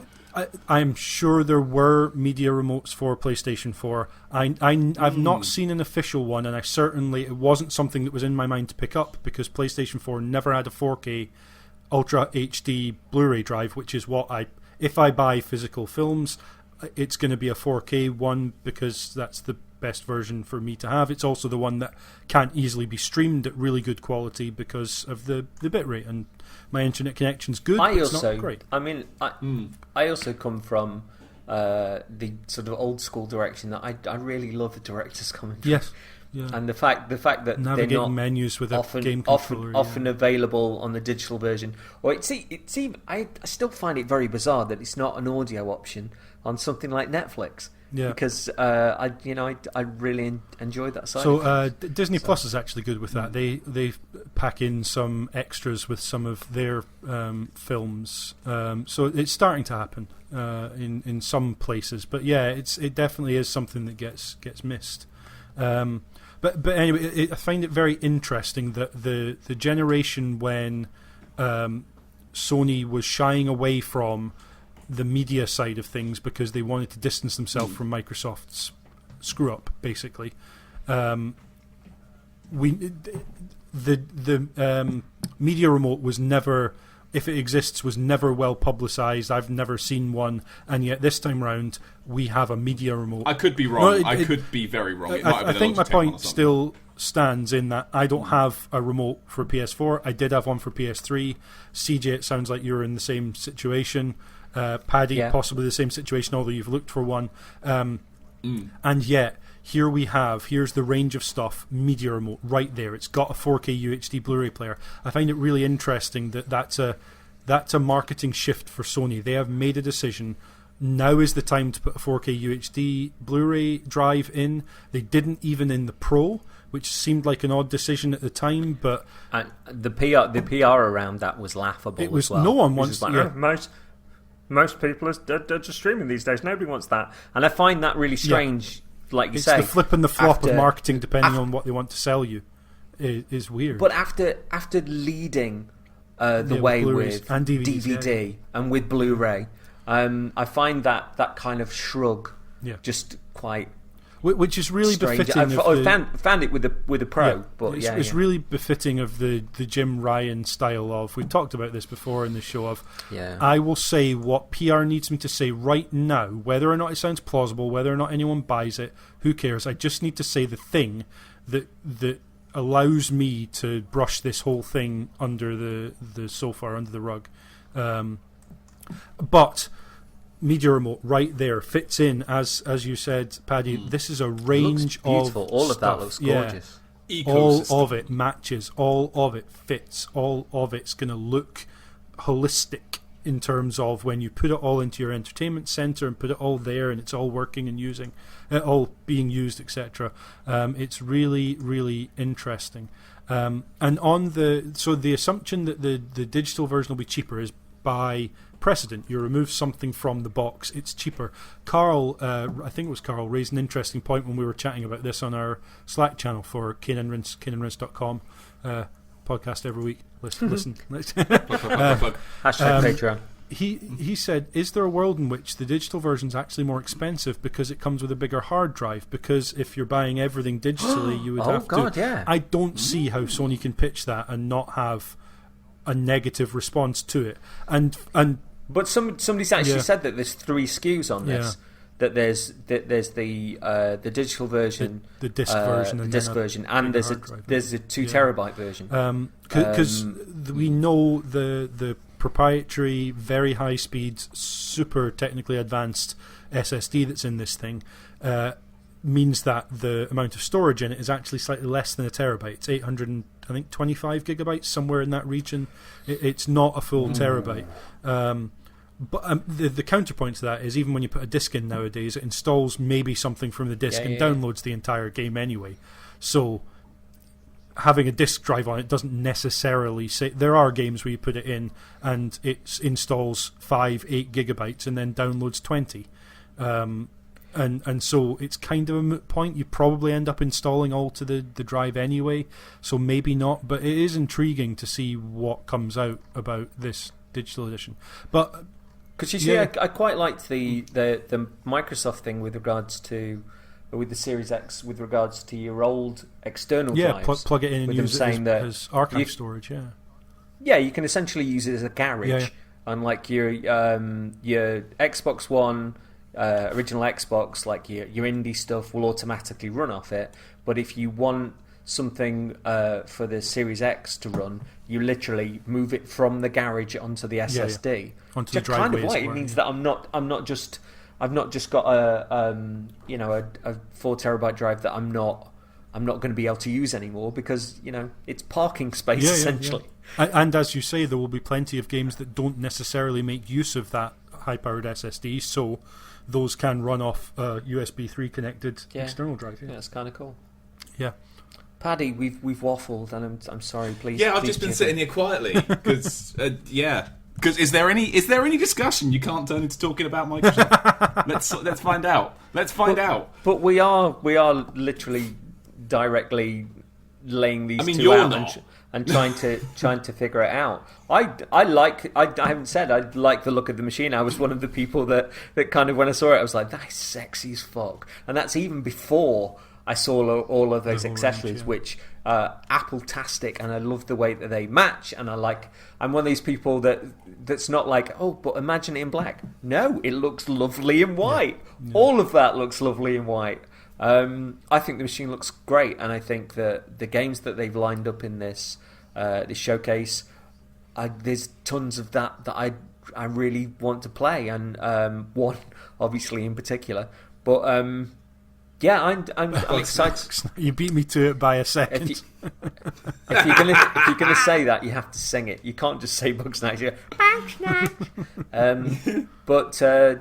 Yeah, so it's interesting for me to see the way that the two companies are having this staring contest, because it's fascinating, and the way that they've built the two machines as well, very different. The way that they've done like the SSDs and all of it, like very different, and I find that fascinating. And I have to lay those comparisons out because there's no right or wrong answer at this point, because they're figuring each other out, and Microsoft isn't the same entity that stuffed up the start of the current gen. Yeah. So for my money, like the disc versus the discless thing. The Disc versus the dickless. Look, I've been waiting a while. My mouth has stopped working. Right? That sounds like talk. that sounds it's been like so the, long. I've forgotten English. the most porno western. My mouth has forgotten how to form words. I've written lol next to the discless one because for me, like the idea of dropping that option is almost like unthinkable, and I think always has been. I like to be able to put in a disc. I like to be able to have that, and not for the reasons that you guys do, because I generally don't trade things. I still have Death Stranding. Money, money, money, Because money. Laura might be interested in it. Well, no, it's not even that. Like, 'cause I don't. Because the thing is, I don't spend tremendous amounts of money on the discs as a rule. Like, I don't buy that many brand new games anymore. Like, I genuinely don't. Looking at it, I mean, and this isn't just a recent thing. This is going back like 2 years now. I generally, unless it's something that I'm really, really excited about, I will probably put the most recent examples as probably Death Stranding and Red Dead 2. Are the two things that I was like, oh my god, I have to get that. I mean, there's the two I can think of most recently, like as ones I have to get day one and get them in me right now. Like, but even so, I'm not going to pay £60 for a new game. Like, if you buy it digitally on the PlayStation Store, these games often start at the £50-60 mark. No, I can buy them on a disc for less than 40. Yeah.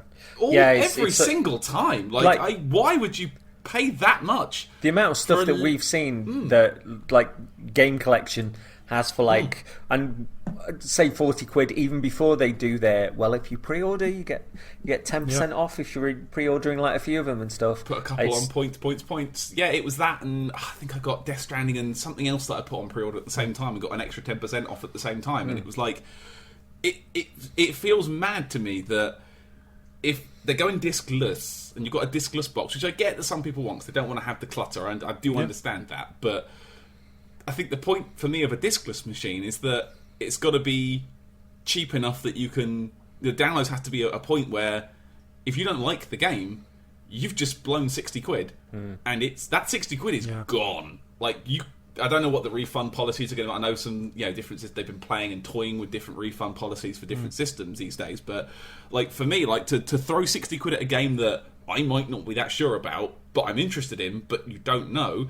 I mean, I would have been furious with myself if I'd have spent 60 quid on Death Stranding digital. Because, like, I know I still haven't sold it because Laura's expressed an interest in giving it a go, so that's why we're hanging on to it. But if she hadn't, that would have been the first game I would have sold in forever. I tend to just, if I'm going to get rid of something, I'll just give it away these days. Like, I'll just give it to someone. Like, you might like this more than I did. Like, you just have this. Take this disc.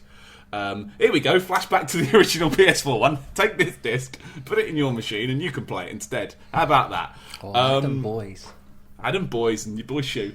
I mean, I've got. I'm looking over at my shelves now. I've got probably 30, maybe 35 PS4 games looking at me.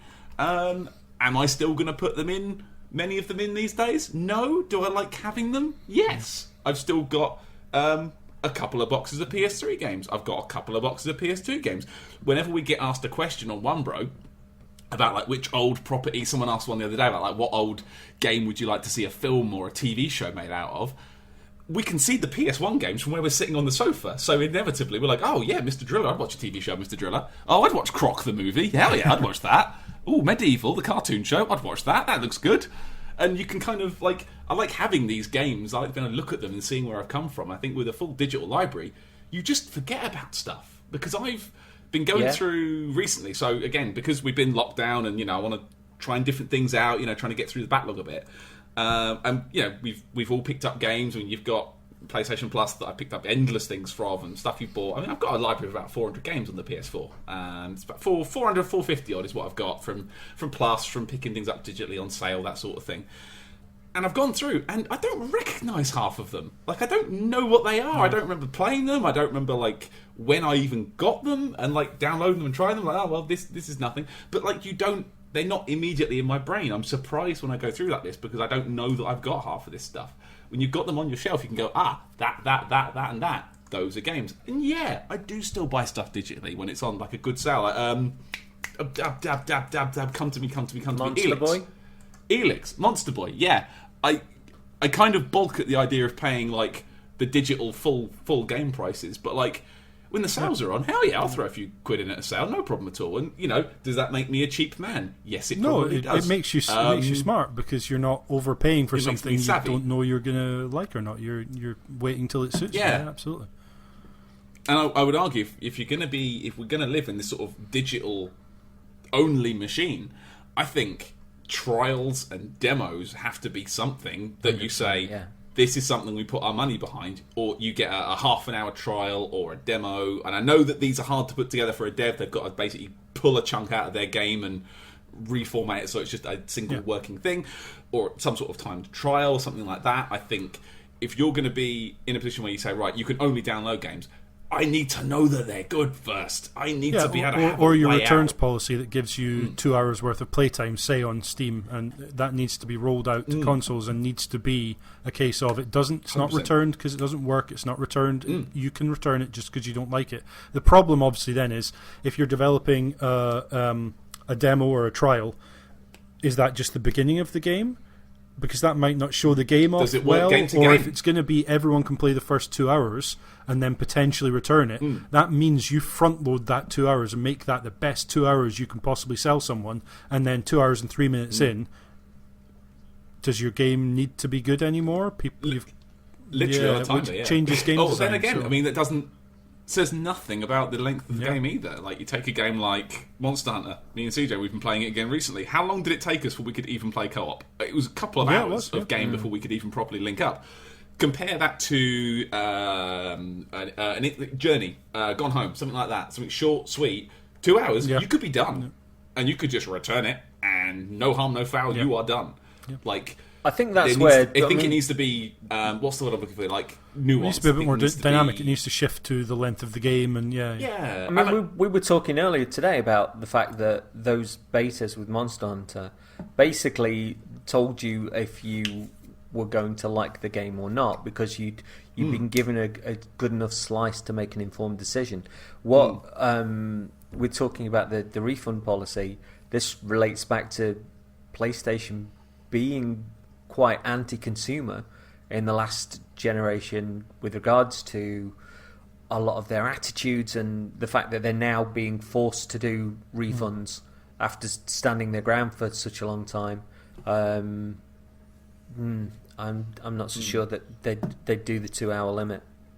Or something similar. I mean, because even like, I know there's a lot to be said for watching other people play a game on Twitch, on YouTube, on reviews, that sort of thing. There's a lot to be said for people picking up ideas of what they want to play from that. But even then, perfect recent example, Monster Boy and the Cursed Kingdom. I was mildly interested. I'd watched a bit of video, but you don't really get a feel for it, I think, until you actually have it in your hands. And they released a demo, and I played it, and on the strength of the demo, I bought the game.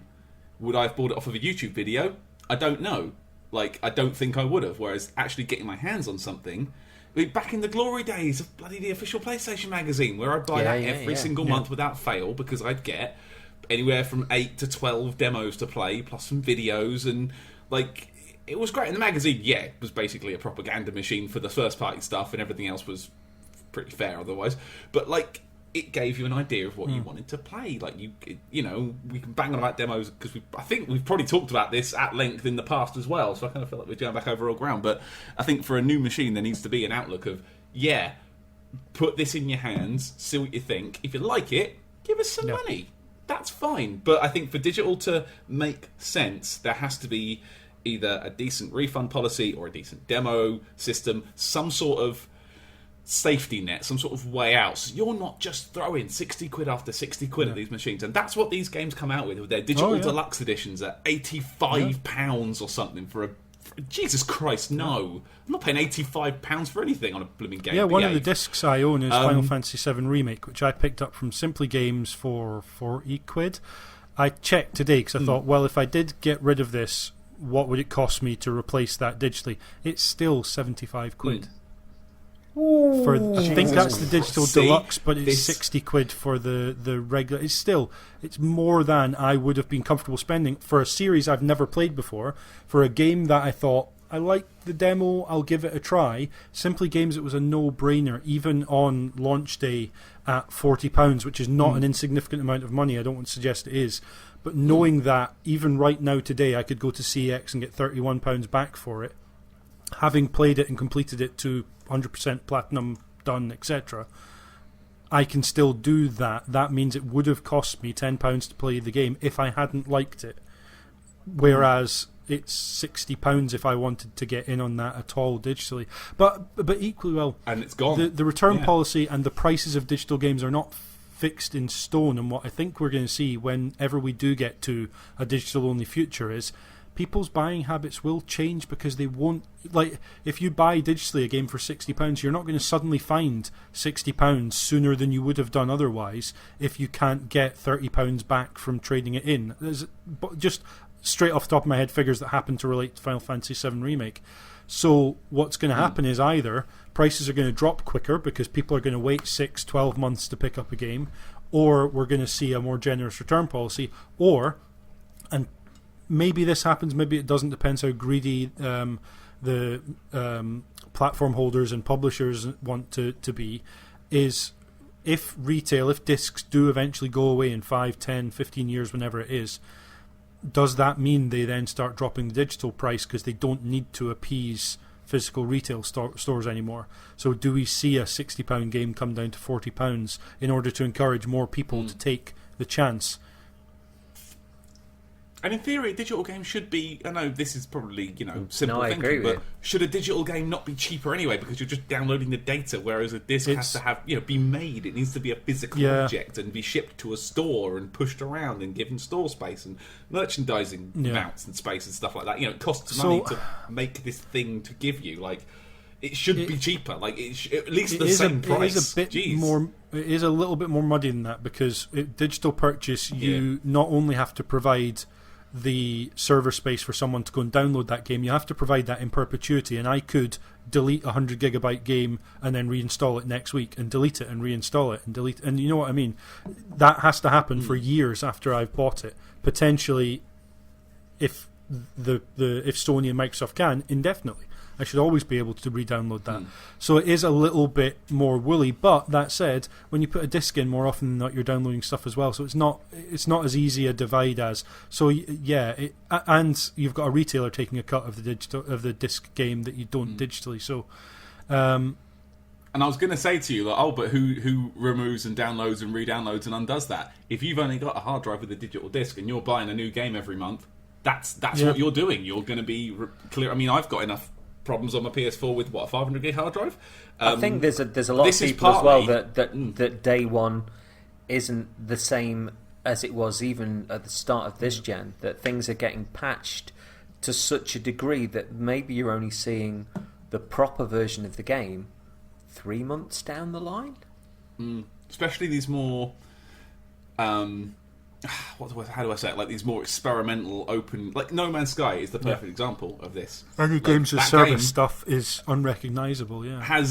Is so different. I mean, it's been through 3 or 4 different iterations of what it even plays like since it's been out. Like, it's not just one change. It has changed significantly several times, and like it's not what it used to be.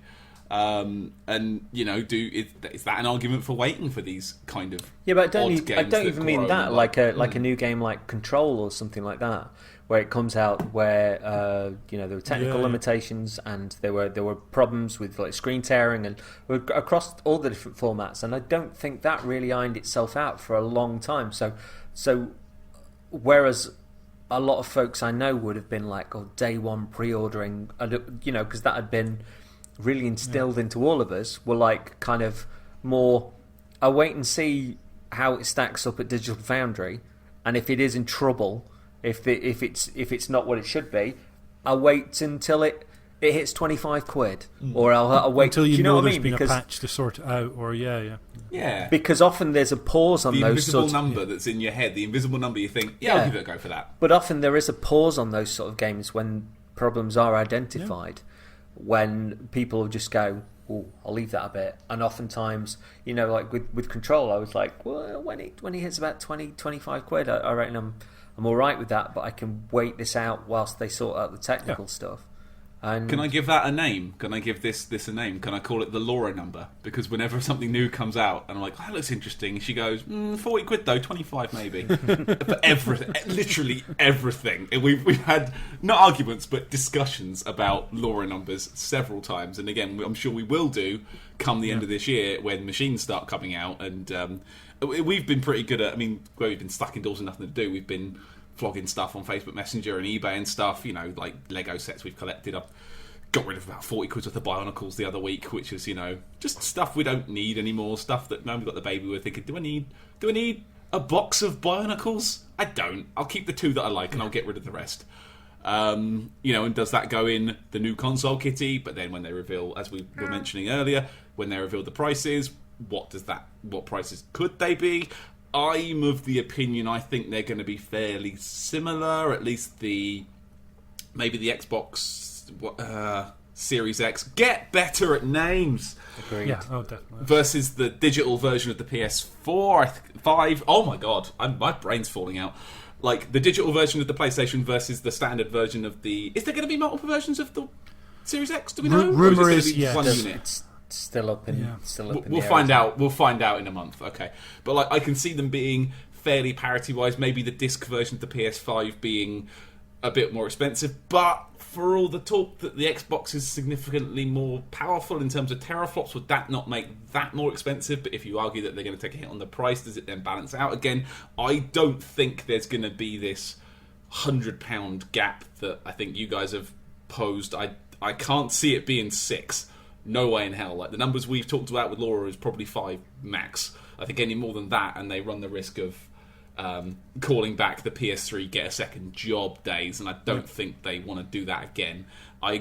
From what they said about they're going to emphasise the value over the price, I think that means that yes, it's going to be the more expensive of the 2, possibly, but we haven't heard a price from either company yet. And if the one Series X, my god, I'm not doing it on purpose, I promise, is going to be the more powerful of the machine, then just surely by logic, the machine should be more expensive. Is how my brain works, but that's not how business works, and that's not how these things, and everyone's trying to undercut each other. And I think, James, you had it spot on earlier, where I don't think announcing a price now is responsible. I don't think it's smart, and I think they run the risk of either banging themselves into a corner where things have gone up in price because the world is a different place than it would have been this time last year. Suppliers, things, all the prices going up on everything. So they either stick themselves to a price that they then take a bigger loss on than they would have wanted to take, or you have to raise a price and then risk upsetting everyone. It doesn't matter who you are. If you do that, the other way, announce a price that people react negatively to now because it's too high, and even if it gets cheaper to manufacture and you decide to cut the price before launch, we've seen it with Xbox One. If you set a bad first impression, that sticks. And if PlayStation come out and, as they did with PS3, and say $600, and everyone goes, not this year, and then by the time it comes to launch, whether it's because it got cheaper to manufacture, it's easier to get to people, or whether they just decide they want to roll that back and say $550, $500, the impression people will get is PlayStation 5, that's the expensive one. However close they then get to what the competition's doing. So I looked it up just to confirm what I thought was correct, which is the Xbox One launched at $499 because it included Kinect. The PlayStation 4 launched at $399. That translated to £349, £350, and £429. And that price discrepancy was a big part of why Microsoft and Xbox really struggled off the bat. So it was. In fact, I remember for that price, I got a deal on Amazon for the PS4, an extra controller, the camera, and Killzone Shadowfall. In fact, the very first episode of Oh the Humanities is called Calzone Shadowfall because we talked about that, and I know this because every time I go on the thing to save a new file off, it's the first thing I see. Yeah, 100%. So yeah, like that for that same price, I could get more. I could get, it was multiplayer out of the box. I had a game out of the box for the same, and a camera that admittedly doesn't do as much as a Kinect, and I would argue only really got used for me when I did start getting the VR, and even then they give you a new camera anyway because they've been through. In fact, the camera that I got with my PS4, CJ, is the one that you have now. Hooray. That's my OG camera, and they give you a new one with the VR, so it made sense to switch up. But yeah, price is going to be the thing that does it, and especially this year with the way the world is, and a lot of people, really battening down their hatches, looking at the finances, looking at what they can afford, and looking at what they should be spending money on. Because we don't know if there's going to be, to get real for a minute, we don't know if there's going to be a second spike in a few months' time. We don't know what's happening. This could get worse before it gets better. We don't know. This is unprecedented times. We could all be back under furlough again by November, and then where does that leave these two massive great big machines being announced, and nobody really wants to splash the cash on them because nobody's really got the cash to not waste, but it's a luxury. It's not a need. As important, and a lot of people that would have just bought it for themselves for Christmas because I think are looking, thinking, well, I've got rent to pay first. I'm on 80% of my wages. I can't afford to splash that extra money that goes on the fripperies. And that's not to minimise the importance of video games or the importance of these consoles to us. That's a big part of our lives. It's a big part of keeping ourselves balanced and keeping our mental health in check, is having video games to escape into, video games to talk to people about, video games to...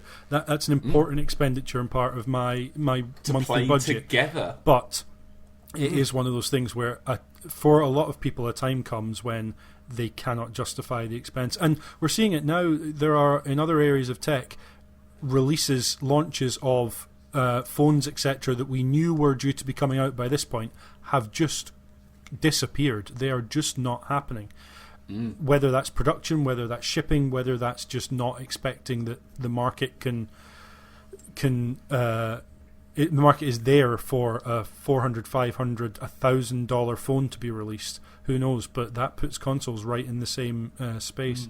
I think it's interesting as well that when you look at what the success criteria are for how these machines are priced and what sales would be, Microsoft's success criteria is if they get anywhere close to parity on units sold with PlayStation in the lifetime of the upcoming consoles, that is full success for them. We saw it with Xbox 360. That's the console of that generation, and it sold slightly less than the PS3. That's just because of Japan, because Europe's predominantly PlayStation. Success for Microsoft is anywhere close to parity. And success for Sony in terms of the launch prices, if we come out at the same price as Xbox, people will by default buy PlayStation over Xbox if they can only buy one. That's the position they're in at the moment, because 2-to-1 or more, nearly 3-to-1, depending, probably 2-to-1 sales of PlayStation over Xbox this gen means that most people, if they're looking to buy a console, are going to go to PlayStation. So if it's price parity, PlayStation, I presume, will think they've got the leg up at launch. It's just fascinating to see how they're going to position this. I can't wait to see what Microsoft have got to say. But also, we're going to hear more from Sony before launch. We're going to hear date and price, but they've got more to say. They said we've more for you on this later. It's going to be fascinating. Do you have any idea when the next show is going to be? For Sony, certainly after Microsoft. My gut says August. Microsoft's July 4th, isn't it? Microsoft July.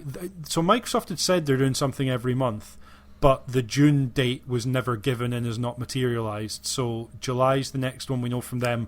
Yeah, I think we mused that might have been because of things that were happening in the world. So the Xboxing Day, is it called? Something like that? There's an event that's now August that was apparently going to be in June. I've heard rumours that it might have been that's when Lockhart was going to be revealed, because the July is supposed to be first party titles, not necessarily hardware, but at this point they now know what Sony have revealed. Also, moment to say here, tip of the hat to Sony for I fully expected bunch of people sat in their living room or study or loft or basement with a webcam pointed at them. This presentation is so far beyond what I expected them to be able to put forward under lockdown.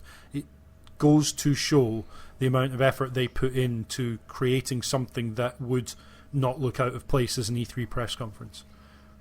Well, I heard it mentioned that, like, if in future if somebody looks at this presentation, they will have no idea that lockdown. They'll just think thing, this was state of play. It looked as good as it did, and they pulled off without the odd snafu along the way.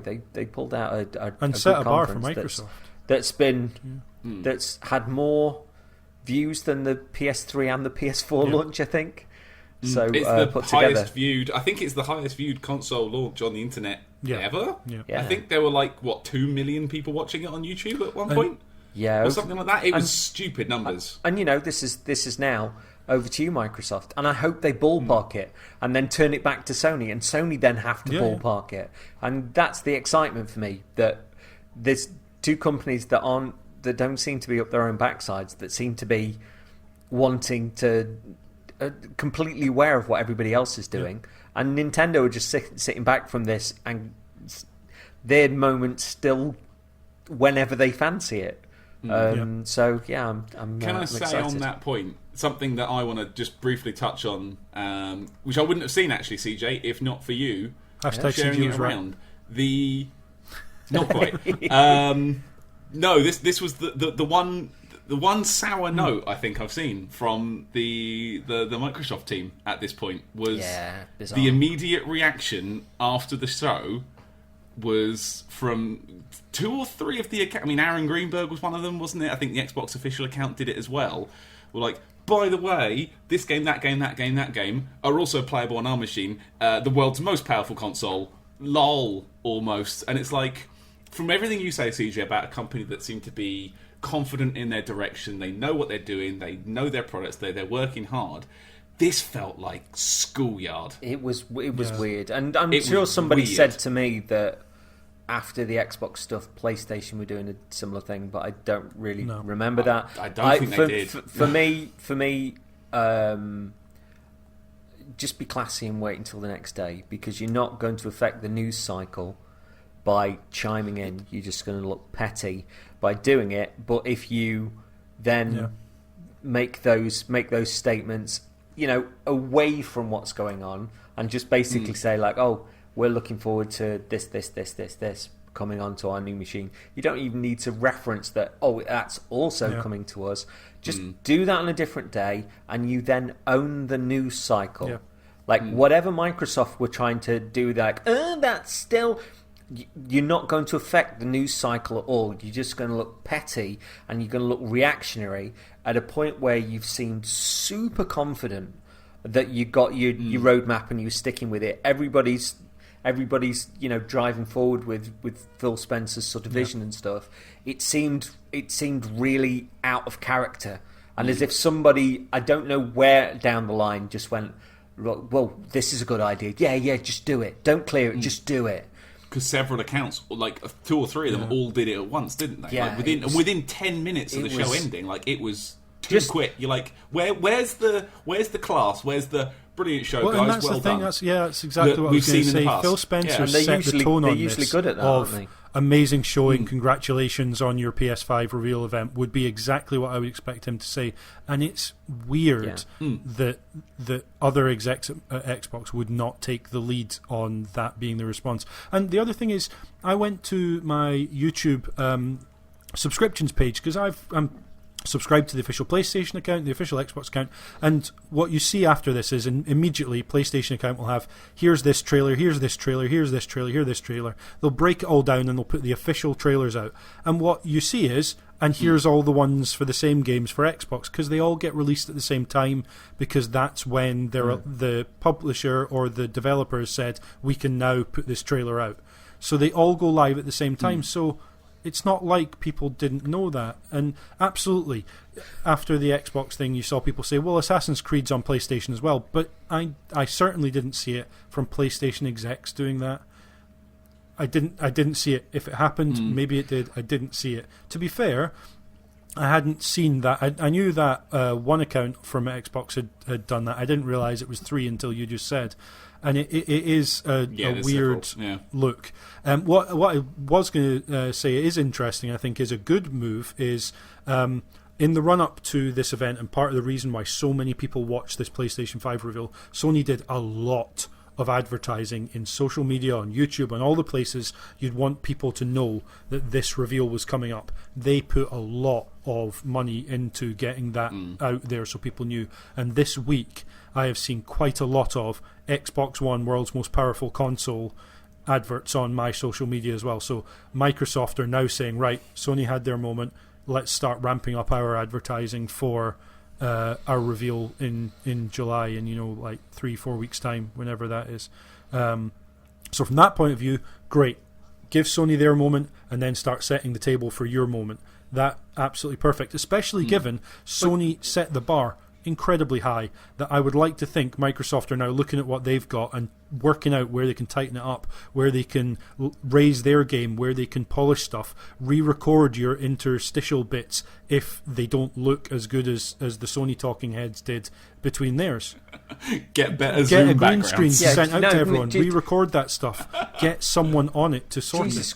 it, Jesus Christ, if you're like the biggest tech company in the world, at least don't film your videos through a potato. Aaron. Well, everybody, even on the Phil Spencer things that I've seen on like IGN and various things like that, it doesn't come across. The whole thing about that reveal looked like they pitched that badly wrong. What they should have said was, we want to bring you some more from Assassin's Creed Valhalla. Don't call it gameplay. More from Assassin's Creed Valhalla, and we've got a snapshot of some stuff that we think's really interesting that's coming to Xbox in the next 6 months. Don't say Series X. Coming to Xbox in the next 6 months. Don't pitch it as Series X until you're doing your console reveal. That Inside Xbox stream would have been much lower expectations. Yes, lower numbers of people watching it. It would have made clear that Ubisoft and Microsoft have a deal on Valhalla, and it would start to set the table for people would have looked at some of those games and thought, ooh, wonder if that's Series X. In that way that with Watch Dogs before the last gen was announced, it was a bit of, ooh, that looks like it's doing stuff that we've not seen this gen being able to do. And you get the little dribs and drabs of, I wonder if, what's that? And it just would have had such a different tone. And it was early enough that they probably didn't have time to send everyone green screens and really nice cameras and talk them through how to record that stuff in the way that Sony did have time for this one. But Microsoft, if they hadn't already sensed the tone in response to the Inside Xbox and kind of started to up their game, there's a line drawn, a bar has been set, as it were, now by Sony, and you've got time to sort it, so sort it. The interesting thing also is that, I've mentioned about Xbox need to raise the bar for their next presentation, but also in the light of the way that they've reacted to this on social media, it's going to be interesting to see their media interactions thereafter, because they were in a very confident place. And to then see them kind of shaken from that, it's like seeing, say, like a top footballer who's running a game and somebody just goes in with a couple of filthy tackles, and all of a sudden they're whinging to the referee, or they're out of the game, or they're not in the place that they were. And I think they need to reassess themselves as people and as a company and how they interact, as well as the next big show. So there's a lot going on, and I'm enjoying it. There's a lot of drama in there, but as somebody that sort of naturally bleeds green from the last generation, like, you saw me. I was the first person to call it out and just go like, Christ, don't do this. Why is nobody there, at least after like Aaron Greenberg's done it, just go like, delete that. If any of the rest of you do this, I'll beat the living daylights out of you. It just looks snide. It looks snide and petty, and it looks beneath them to do this. Xbox fans will go and do that. They will be doing that. Do not wade in. We don't need you to do that. But also the websites will be doing it.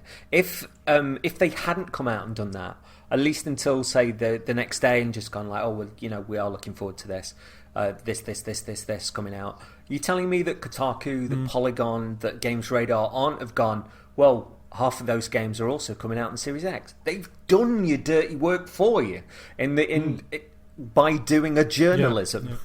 And not made you look like snide. But actually, I think you'll find it's going to be a little bit better with us. I think it's the tagline that annoys me more than anything. If they'd have left off the world's most, by the way, they're going to be on the world's most powerful console. If they'd have just said, yeah, we've got these two, I could have lived with that.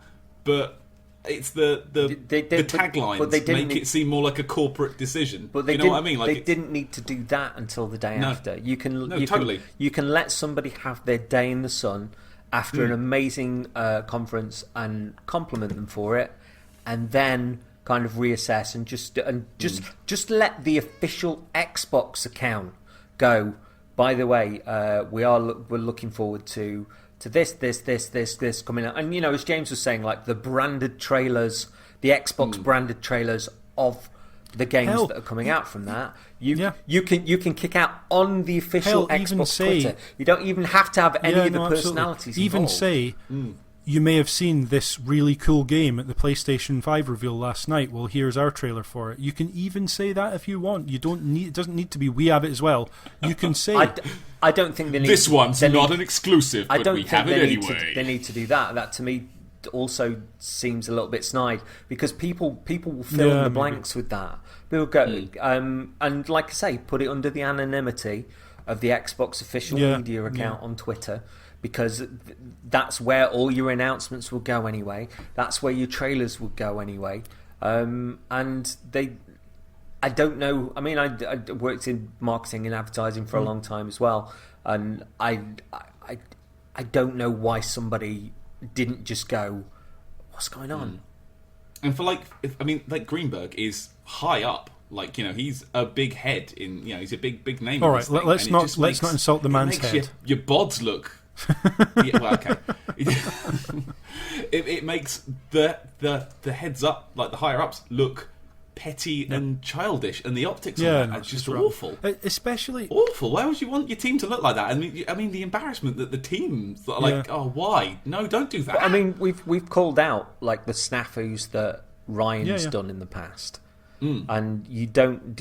It looks really bad on the company when he was acting like a complete fart horn, and coming out with that sort of stuff. So I don't know why that lesson's not been learned. Learn from others' mistakes as well as your own. I think. Yeah, but again, it depends how they reset and reassess and compose themselves and move forward. And I hope there's lessons learned in this, because a strong Microsoft makes for a stronger Sony, definitely. And vice versa. And what makes it doubly confusing is there were 20 plus games in this show.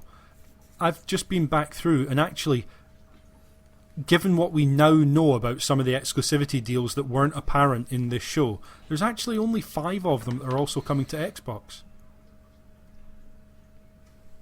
This ain't the show. Sony did a good job of showing that they had a lot of exclusive first party, third party, indie, be it timed, be it console exclusive, whatever. They showed that they have a lot of exclusive stuff here. This isn't the show to pick at and say we've got as well. Yeah, 100%.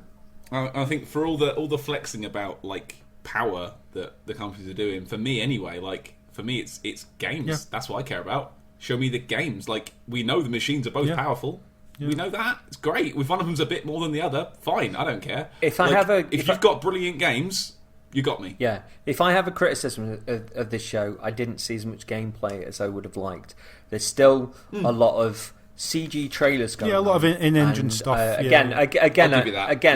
I'm taking this from something that I've heard elsewhere, where I can understand those big CG filmic trailers last gen and like the gen before that, but when your engine is running that kind of fidelity anyway, I know many people are gonna like outsource those to other companies to do for them, but I'd still always like to get a measure of the game that I'm going to be playing. I think you've got nothing to hide anymore. Like, the games look beautiful. Show me the game. I think not to jump to what's your favourites of the show? Like, I think Ratchet and Clank was the gold standard of this. Yeah, like, it showed you a fun trailer, it showed you what it looked like, and then it showed you a nice little chunk of gameplay with some interesting stuff. That I'm playing Ratchet and Clank on my PS4. This now, because I got excited about it again and put it back in because I fancied another go. I think you could not do that on that PS4. I think new. Kenna did that as well, and I think Little Devil Inside did that for me as well. I got a measure of how it was going to run. And there were, I would have liked more like that. I think what the game is. It definitely was short of the sort of gameplay segment that Ratchet had. That was one of the few. Gran Turismo had that as well. There were definitely a couple, but I think they did a better job of blurring the lines a little bit, where if someone said there was a lot of gameplay in this, they can actually probably point to, like in Spider-Man, there's a couple of shots of Miles attacking an enemy. In Horizon, there's a couple of shots that could be from the game. In there's enough there. Deathloop definitely had gameplay. There's enough there that kind of blurs the lines on, well, it might not be HUD and all, but you could probably say there was some gameplay. There was definitely stuff that wasn't. Like Hitman 3, they said, we're going to show you a bit of I think they said gameplay footage from the second part of that presentation. I looked at it and thought, no, this is the sort of thing you would reveal as wrong. Welcome to Dubai, like a teaser trailer thing. It didn't look like gameplay at all.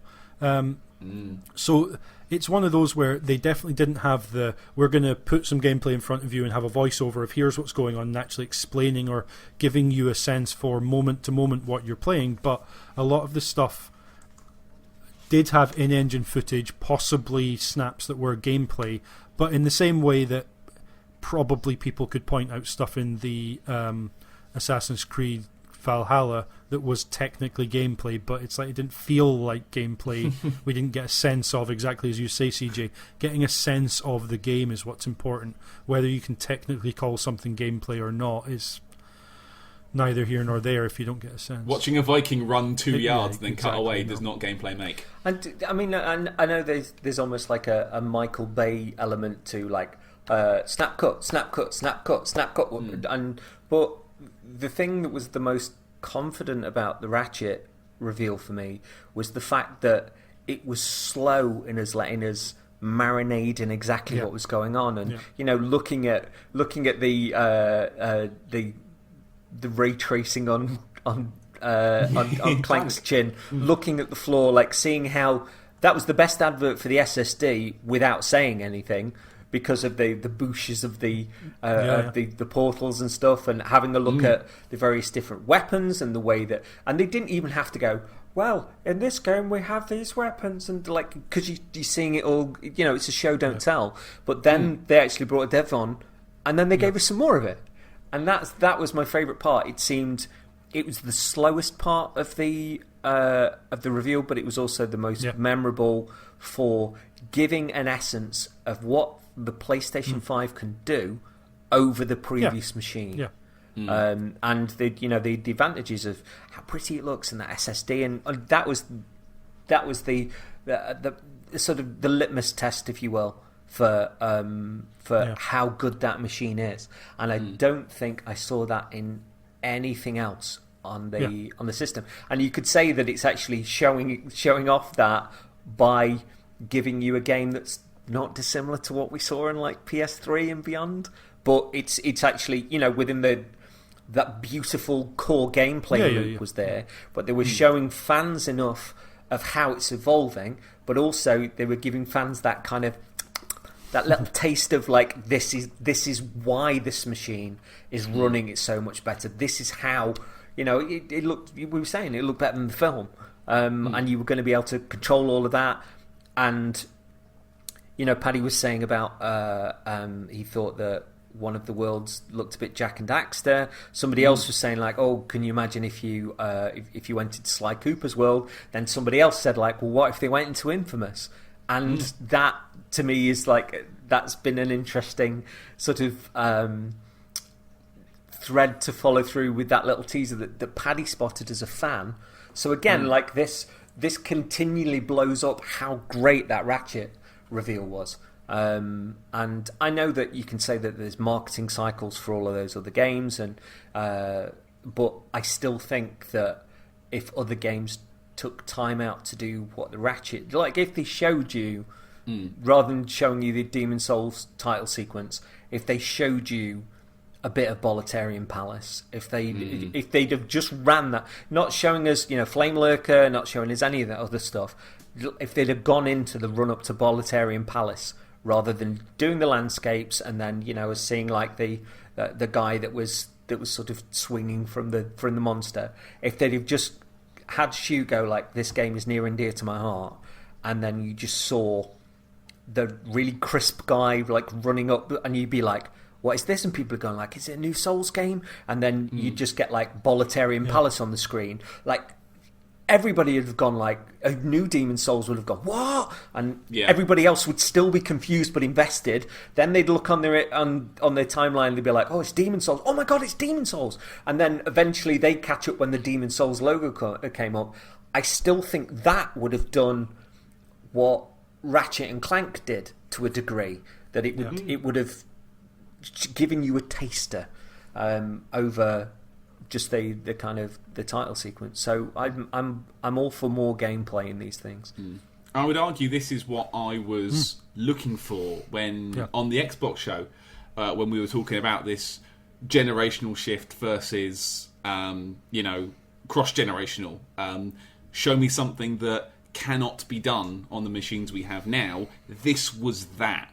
This is what I meant. This is what I was looking for. Because I'm playing PS4 Ratchet and Clank. There's no way that game works like that on this machine. No. There's no way you could do that. This is what I wanted to see.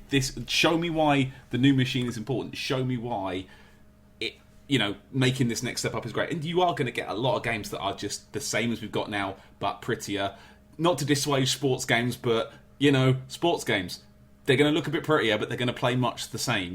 Driving games, they're going to look prettier. They're going to play much the same. Show me something wild, like that takes this power and uses it. But show me what you can do with these tools that you have made. Show me what you can do above and beyond. Like, show me what I've not seen before. This was that. Yeah. This is exactly what I wanted from before. This is it. This is what I want to see. In the same regard, though, like if Ratchet was exactly what we're all saying did that to me is the primary lesson that Microsoft has to take when they show their first party stuff, because if they can show Halo Infinite, like the new Fable, the new what is it, I can't think of the name of it, the Rare game Lady Perfect Dark game, Perfect Dark, if they can show all of that.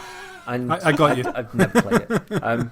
Lady Get. I was like, what? But if they can show that, and they can show what the machine's doing and how it's doing it different, and they can do that multiple times, that then means that Sony come back and hopefully somebody in charge is going, oh my god, we did that with Ratchet. They've shown us more of that in the Microsoft one. Right, we'll give them more Demon Souls. We'll give it. Do you know what I mean? There's this accumulative nature within the back and forth, and us as consumers are going to get more of an idea for an informed decision. So that's my hope. I think Microsoft have possibly a little bit of a difficult time with this, only in so much as I don't think there's much that their machine in terms of hardware and in terms of specs has going for it next gen that Sony doesn't. And that's not to say, like, Microsoft are out there saying Xbox Series X is going to be the most powerful. It's rumoured that the major difference is going to be Sony's got faster storage because they made this proprietary system. Microsoft have very fast storage, but not as fast as Sony. So Sony will be able to load quicker. Microsoft won't be able to do some of the bells and whistles, but you won't have Ratchet side by side to see the difference, so how much it will play in. But the thinking at the moment from Digital Foundry looking at it, etc., is Microsoft are going to have an easier time getting stable high frame rates from their games, and that's not something they're going to be able to show off. So what they're going to be doing, exactly as you say, CJ, is they're going to be showing Halo Infinite, and they're going to have to show the particle effects that we saw with like Ratchet, the ray tracing, HDR you can't really show, 4K you can't necessarily show. Loading times, absolutely they can, but they have a little bit of a difficult time because of what you can show. Sony have the slightly better storage. They might be able to show that off in ways that people notice. Maybe. I don't know for sure, but... Moreover, though, I think that what Microsoft have to learn from this, and the way that they need to go forward is, they need to, especially after Halo 5's misstep, they need to show why Halo Infinite is the best. They need to show why that series is relevant. They need to show why their retooling of Fable is essential. I'm so what up it's for doing that. Differently. Like, yeah, I mean that leaked trailer that was on the internet and then disappeared after about 10 seconds was sensational. They need to show why these games are essential, why they look like you can't not play them. They need to, even beyond the technical stuff, there was a flavor taste in that Ratchet footage, which was just joy.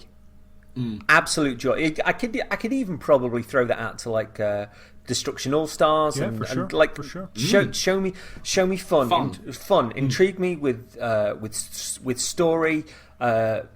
Make me want to visit those worlds. Like show me the danger that's there, the decisions that I'm going to have to make, the difficulty, the joy, the spectacle, all of those things. Like, give me romance, because that's what you've then got the option to do with these super powerful new machines. Because at the end of the day, you've given me tech specs. I'm believing in you that it's going to be quicker, faster, like better than that. But I need to be romanced, and that's what Ratchet did. And I mean, even to me as an outsider watching it, I got all the flavor taste without them saying anything about the tech specs, but that looked like pure fun and enjoyment. And then living that vicariously through Paddy and his reaction sort of amplified that even further. And that's what I need across the board in the Microsoft show, because this is the important thing that they didn't have in the generation that's outgoing. They didn't have the games, and that's the thing that that they need to stack up alongside Sony and just go, look, we've been turning the ship for an entire generation. This is what we've been working on, and that's what they need to ballpark amongst that. And I genuinely hope that's there, not just as an Xbox fan, but to then see how Sony then go, oh yeah, but this is how Demon Souls looks, this is what's coming with the new God of... Do you know what I mean? Just that kind of tennis, when it's done to a degree of perfection, is the best thing in the world as a gamer, like across the board. And there's a very real argument that Sony have been able to get away with some of the Jim Ryanisms this gen that they have got away with. The backwards compatibility, our players don't care about that. The 4K Blu-ray, no one uses that, who cares? That sort of attitude they've been able to get away with because their position in terms of success this gen over Microsoft has been so strong. If Microsoft were snapping at their heels all this gen, they would have had to have really started looking at, we need backwards compatibility, how do we make that work? We need to take more seriously the stuff like EA's subscription service, like making PlayStation Now an actual competitor to Game Pass. That kind of stuff Sony would have had to have looked at more seriously, and we're seeing them do it now. They're courting companies for exclusivity in a way they weren't as much. They were taking the exclusivity they had from first party and the ones they had historically, the likes of a Persona, where they had that relationship. They weren't courting new stuff. They weren't courting indies because they didn't feel they needed to. And what we're seeing with this gen, whether it's just because of the gen or whether it's because of this kind of head of steam Microsoft have built up in terms of PR and perception, and the kind of people thinking fondly of their direction, even if they're not succeeding in terms of console sales. People liking the stuff Microsoft are saying absolutely forces Sony to take seriously the complaints people have. And while ever Microsoft can claw back some of that market share and start putting pressure on Sony, we can see what failing at the beginning of this gen did to Microsoft. It changed their direction. I don't think Sony needs to change direction. I think they need their feet held to the fire, as Microsoft do, over some stuff. But I even think if they match some of the stuff that's going on, it would still be them in the news cycle and not them reacting to Microsoft. For example, if they came out and said it's something we've been working on, like even if the price was out there at this point and they were more expensive than Xbox and stuff, if they then said there's something we've been working on in secret and we've really been trying to get it right, but if you put a PlayStation 1 disc into your PS5, it'll run. If you put a PS2 game into your PS5, it will run. If you put a PS3 game... Do you know what I mean? Like, even if it was those early ones, people would go, oh my God, I've got the legacy of... They could even call it the legacy of PlayStation. And that wouldn't... Xbox wouldn't enter into that news cycle because of the love for the legacy something of PlayStation has that Microsoft just can't have. It's it's why Microsoft didn't call it Xbox 2. And it's one of those things that even with the focus that Microsoft have got on backwards compatibility, Sony would own the news cycle if they had that, purely because of their timeline and how much people love that brand. And so I'm hoping the things that were put in place by Microsoft when they were trying to win over trust, when they were trying to, they got Game Pass sorted, when they were trying to retool the machine, all that kind of stuff. I'm hoping Sony are looking at that sort of stuff, because if they bring that to their machine, it just increases the value of their machine exponentially, and makes it more valid for the likes of Paddy, who's got that kind of shelf full of memories. At the minute, I've got 3 machines plugged in, but so far 2 of them are very soon to be within reach of the child. So 2 of them are going to have to, unfortunately, either be hidden or boxed away, or we're going to have to buy doors for the cupboard, because your boy isn't going to be able to get to his machines as easily anymore, which was always a concern that I never had previously. Because I don't, when I was Mr. I don't care about backwards compatibility, because I still have the machine. I can still play the game. I don't care. But now it's like having one machine, one ring to rule them all, as it were, would be quite handy. And let's be fair, Sony have, I think a lot of people don't, I think they discount the nostalgia factor that Sony have, whereas, I mean, we're talking, say 5-10 years ago even, you could buy loads of retro Nintendo stuff all the time. If you were NES, SNES, whatever, like you could buy plushies and toys, and, everyone has Nintendo memories, everyone has Sega memories, but like my nostalgia is primarily on the PlayStation machines, and that didn't used to be there, but now it is. Like, you've got Primark selling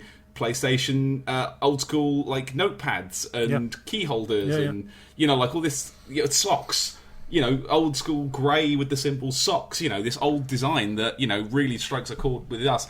At the start of this show, when they opened with the PlayStation noise from the PS1, me and Laura still both go, "Oh, that's good noise." Oh, and it just lights just lights you off by that little noise. That is it. I don't know if you call it like an ASMR thing. It gets you like, "Oh yeah, oh that's a quality sound." You're in for a good time when you hear that noise. Like, "Oh, that's a quality sound." And I think that they've, by even opening with that quick look back at PS1, PS2, PS3, PS4.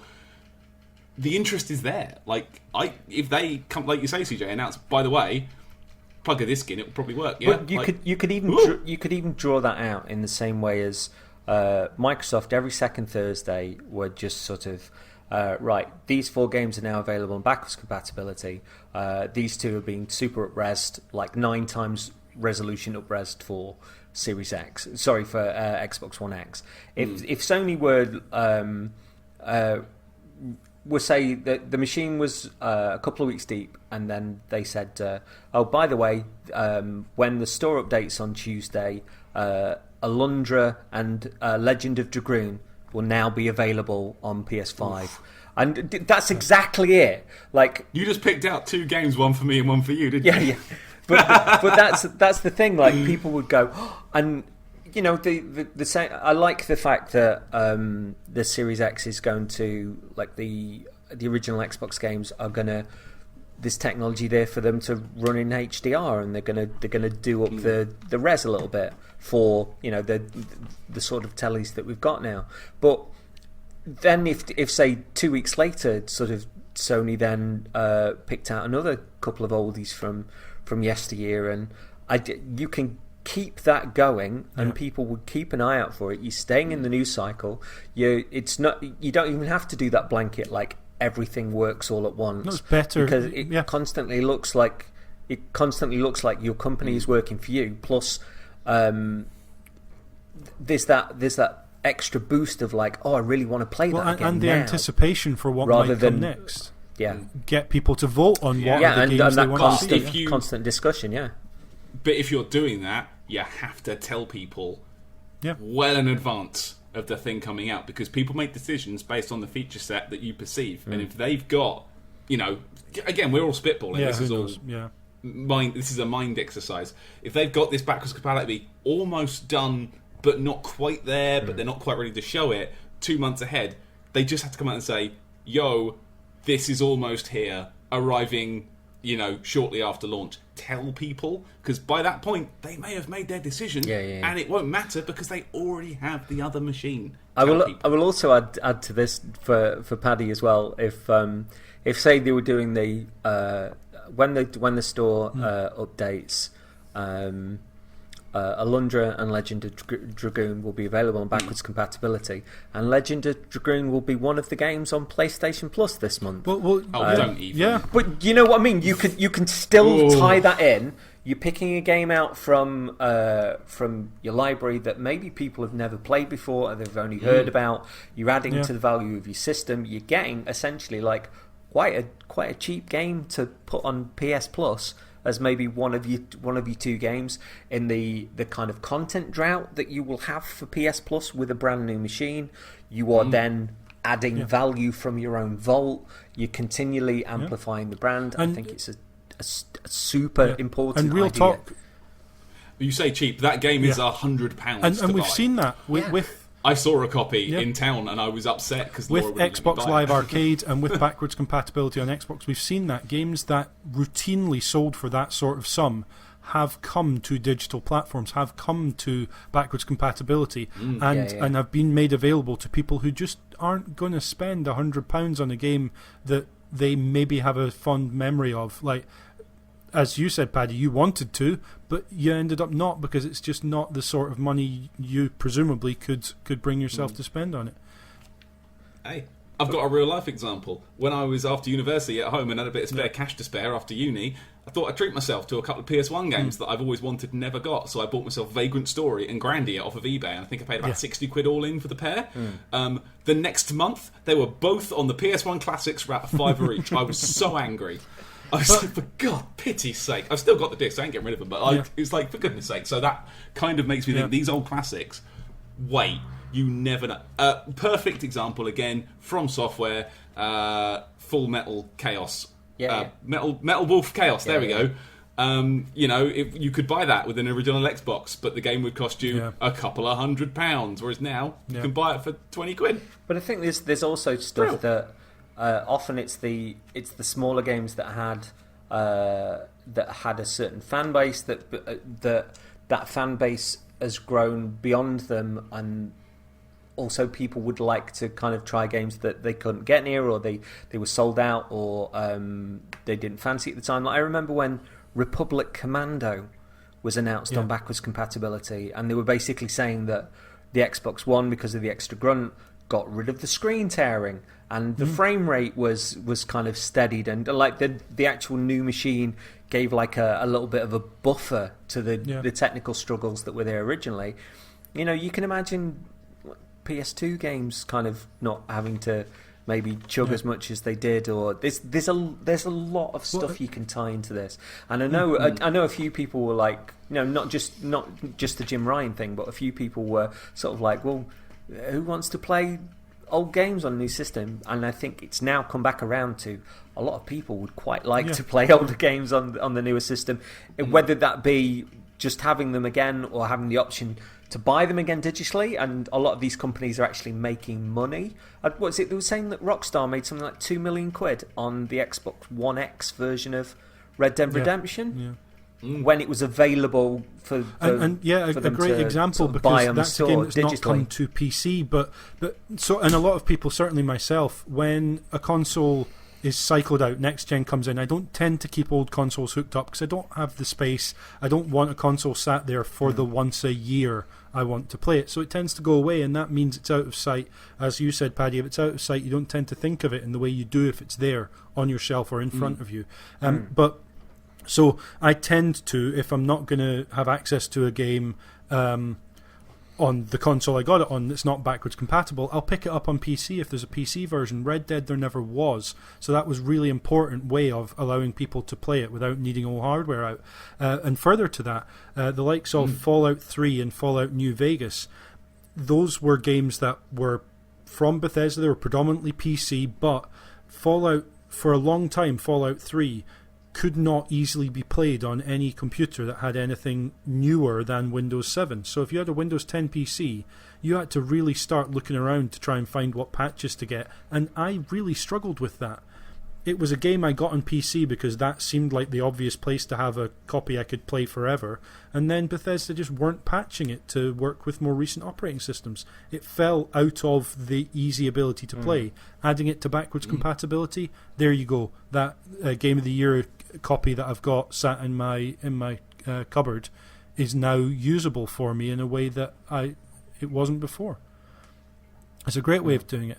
I think another aspect to that is, so with PlayStation Now at the moment there are 2 games every month. They're PlayStation 4 games. It used to be there was PlayStation 4 and PlayStation 3 and Vita games that were given out, and they cycled out PlayStation 3 and Vita when those systems ceased to be as relevant for us. Not for everyone, because across the world we know older consoles get played in different countries long after we cease to think of them as current gen systems. Just to cut in, they used to put PS1 games in there as well. Every there was, month you get a PS1 absolutely. Game. And it's got to the point now where I absolutely used to just by default download everything that came up on Epic Store, everything that came up on Games for Gold, and everything that came up for PlayStation Plus. I've stopped doing that now because I built up such a massive library of games. I thought, I've never heard of this, or I have heard of it and I don't really want to play it, but it's free, so I'll get it. And it ends up adding to a backlog that I'm just never going to clear. So now I'm maybe missing out on the odd game that I'm not sure I want to play and decide not to pick up, and maybe would have enjoyed. But I'd rather do that than give myself an overwhelming, unclimbable mountain of games to play, because it makes me feel there's an obligation to go and play those games at some point, and I don't want to feel obligated to play something. I want to feel like I want to play it. It's got to the point now where I'm looking at PlayStation Plus thinking, why do I have this? Very few games do I play online. Very few. I can't think of the last one that I played that actually required me to have PlayStation Plus. I pick up some games here and there. Often they're games I've already played, and I'm just picking it up because I guess that means I could get rid of my disc copy. I don't have a reason to pick those up. They need to, for me, they need to add something in terms of value that makes me want to keep PlayStation Plus membership at the moment. Obviously, I would pick it up if I was going to play something online, absolutely, but it's not. It's not a default. And they've got me thinking in the same way towards the end of last gen. I was thinking about, do I really need Xbox Live anymore? Because I was predominantly switched over to play on PC or PS3 for most stuff. When you've got a generational shift like this, it's a perfect time to start saying, okay, let's start putting PlayStation 1 games back on there, PlayStation 2, whatever it is. Add something in there that is I'd actually quite like to have that. That's just me. I know for a lot of people PlayStation Plus is a default. The value they get out of the games that are on there every month, I think we all have months that are great months for us and months that aren't, and it's still good enough to warrant it. For me, it's not at the moment, and I'd like to see them add something to that to make it so. I think that we have had a super discussion about all of the Sony stuff, and I was thinking at the start of this episode that like, oh, it's going to be a shorter episode, but I think that I'm proud of the way that we've deep dived into the end of this. I think we've gone a bit further than other discussions that I've seen, and you know, I do love these natters Absolutely. every year. So, but it does seem that now CJ needs to pee. So no, I don't need to pee, but it is like a touch after my bedtime, and we also are on nearly 2 hours 40. So okay. Can I get just one last thing then before we finish up? No, just quick, just do quick. No, shut your gob. Shut your gob. I'm in charge now. Wow, the politeness and then just like the bullying. Yeah, no, I won't allow it. Just real quick, just around the table. What was the best thing you saw? What was your favourite thing you saw? Just very quick, because mine is easy. Ratchet and Clank, no question. Like, it's everything I wanted out of a next-gen reveal. Plus, it's a series that I love. Plus, it looked great. It ticked every single box that it could have possibly ticked for me. Favourite thing by a mile. James? In terms of what I saw that I have a feel for, it probably is Ratchet and Clank. So a lot of the other stuff, as CJ said, I don't really have a great sense of what the game's going to be necessarily. Demon's Souls will be up there, kind of being rumoured. Spider-Man will be up there. We knew we were getting something, but to see it's Miles Morales, just great. But for me, it's Hitman 3. That's a series that I feared after Absolution was done. It came back with such a big bang, and then 2 for me was great, but I know it didn't do the numbers that they hoped it would, and I really feared that series might just go, and IO with it might go, and they have such a great story about that studio and the adversity they've fought against and overcome to retain their core in the way they have. And so to see Hitman 3 on there, to know it's coming January 2021, I just want to play Hitman 2 again. I just want to go back and play more of it. And that's that enthusiasm, albeit we didn't see much, but we saw. All I need to know is that game's coming. It's part of a trilogy, so I know what I'm getting gameplay-wise. I just want more of those levels, and I can't look past that for as little as we saw of it. And I know it's not for everyone, but it's so for me. For me, Kenna and Little Devil Inside were like blindsided me to the point that there were games that I completely didn't know about, which I now am desperate to find out more about, because they showed me enough to give me that sense of adventure, and that they romanced me. But obviously, like, top of the tree for me is Demon's Souls. #CJ is right. Oh, one last quick. I should have mentioned. I keep coming back to it. I keep thinking about it. That Destruction All Stars game. I'm not a Fortnite guy, but I keep thinking that looks like a laugh. I'd play that. That's got the Rocket League flavour on it. That could take over the world. Right. If they play that somebody else sort of added a thought to that, which is not going to be for you, Paddy, but is another take of somebody looking in on that and just going, oh, I think that's what it is, or that's what it would be for me. They saw Titanfall from it, in the fact that you were running around, you battling one another, but suddenly there's a car. Who gets in the car?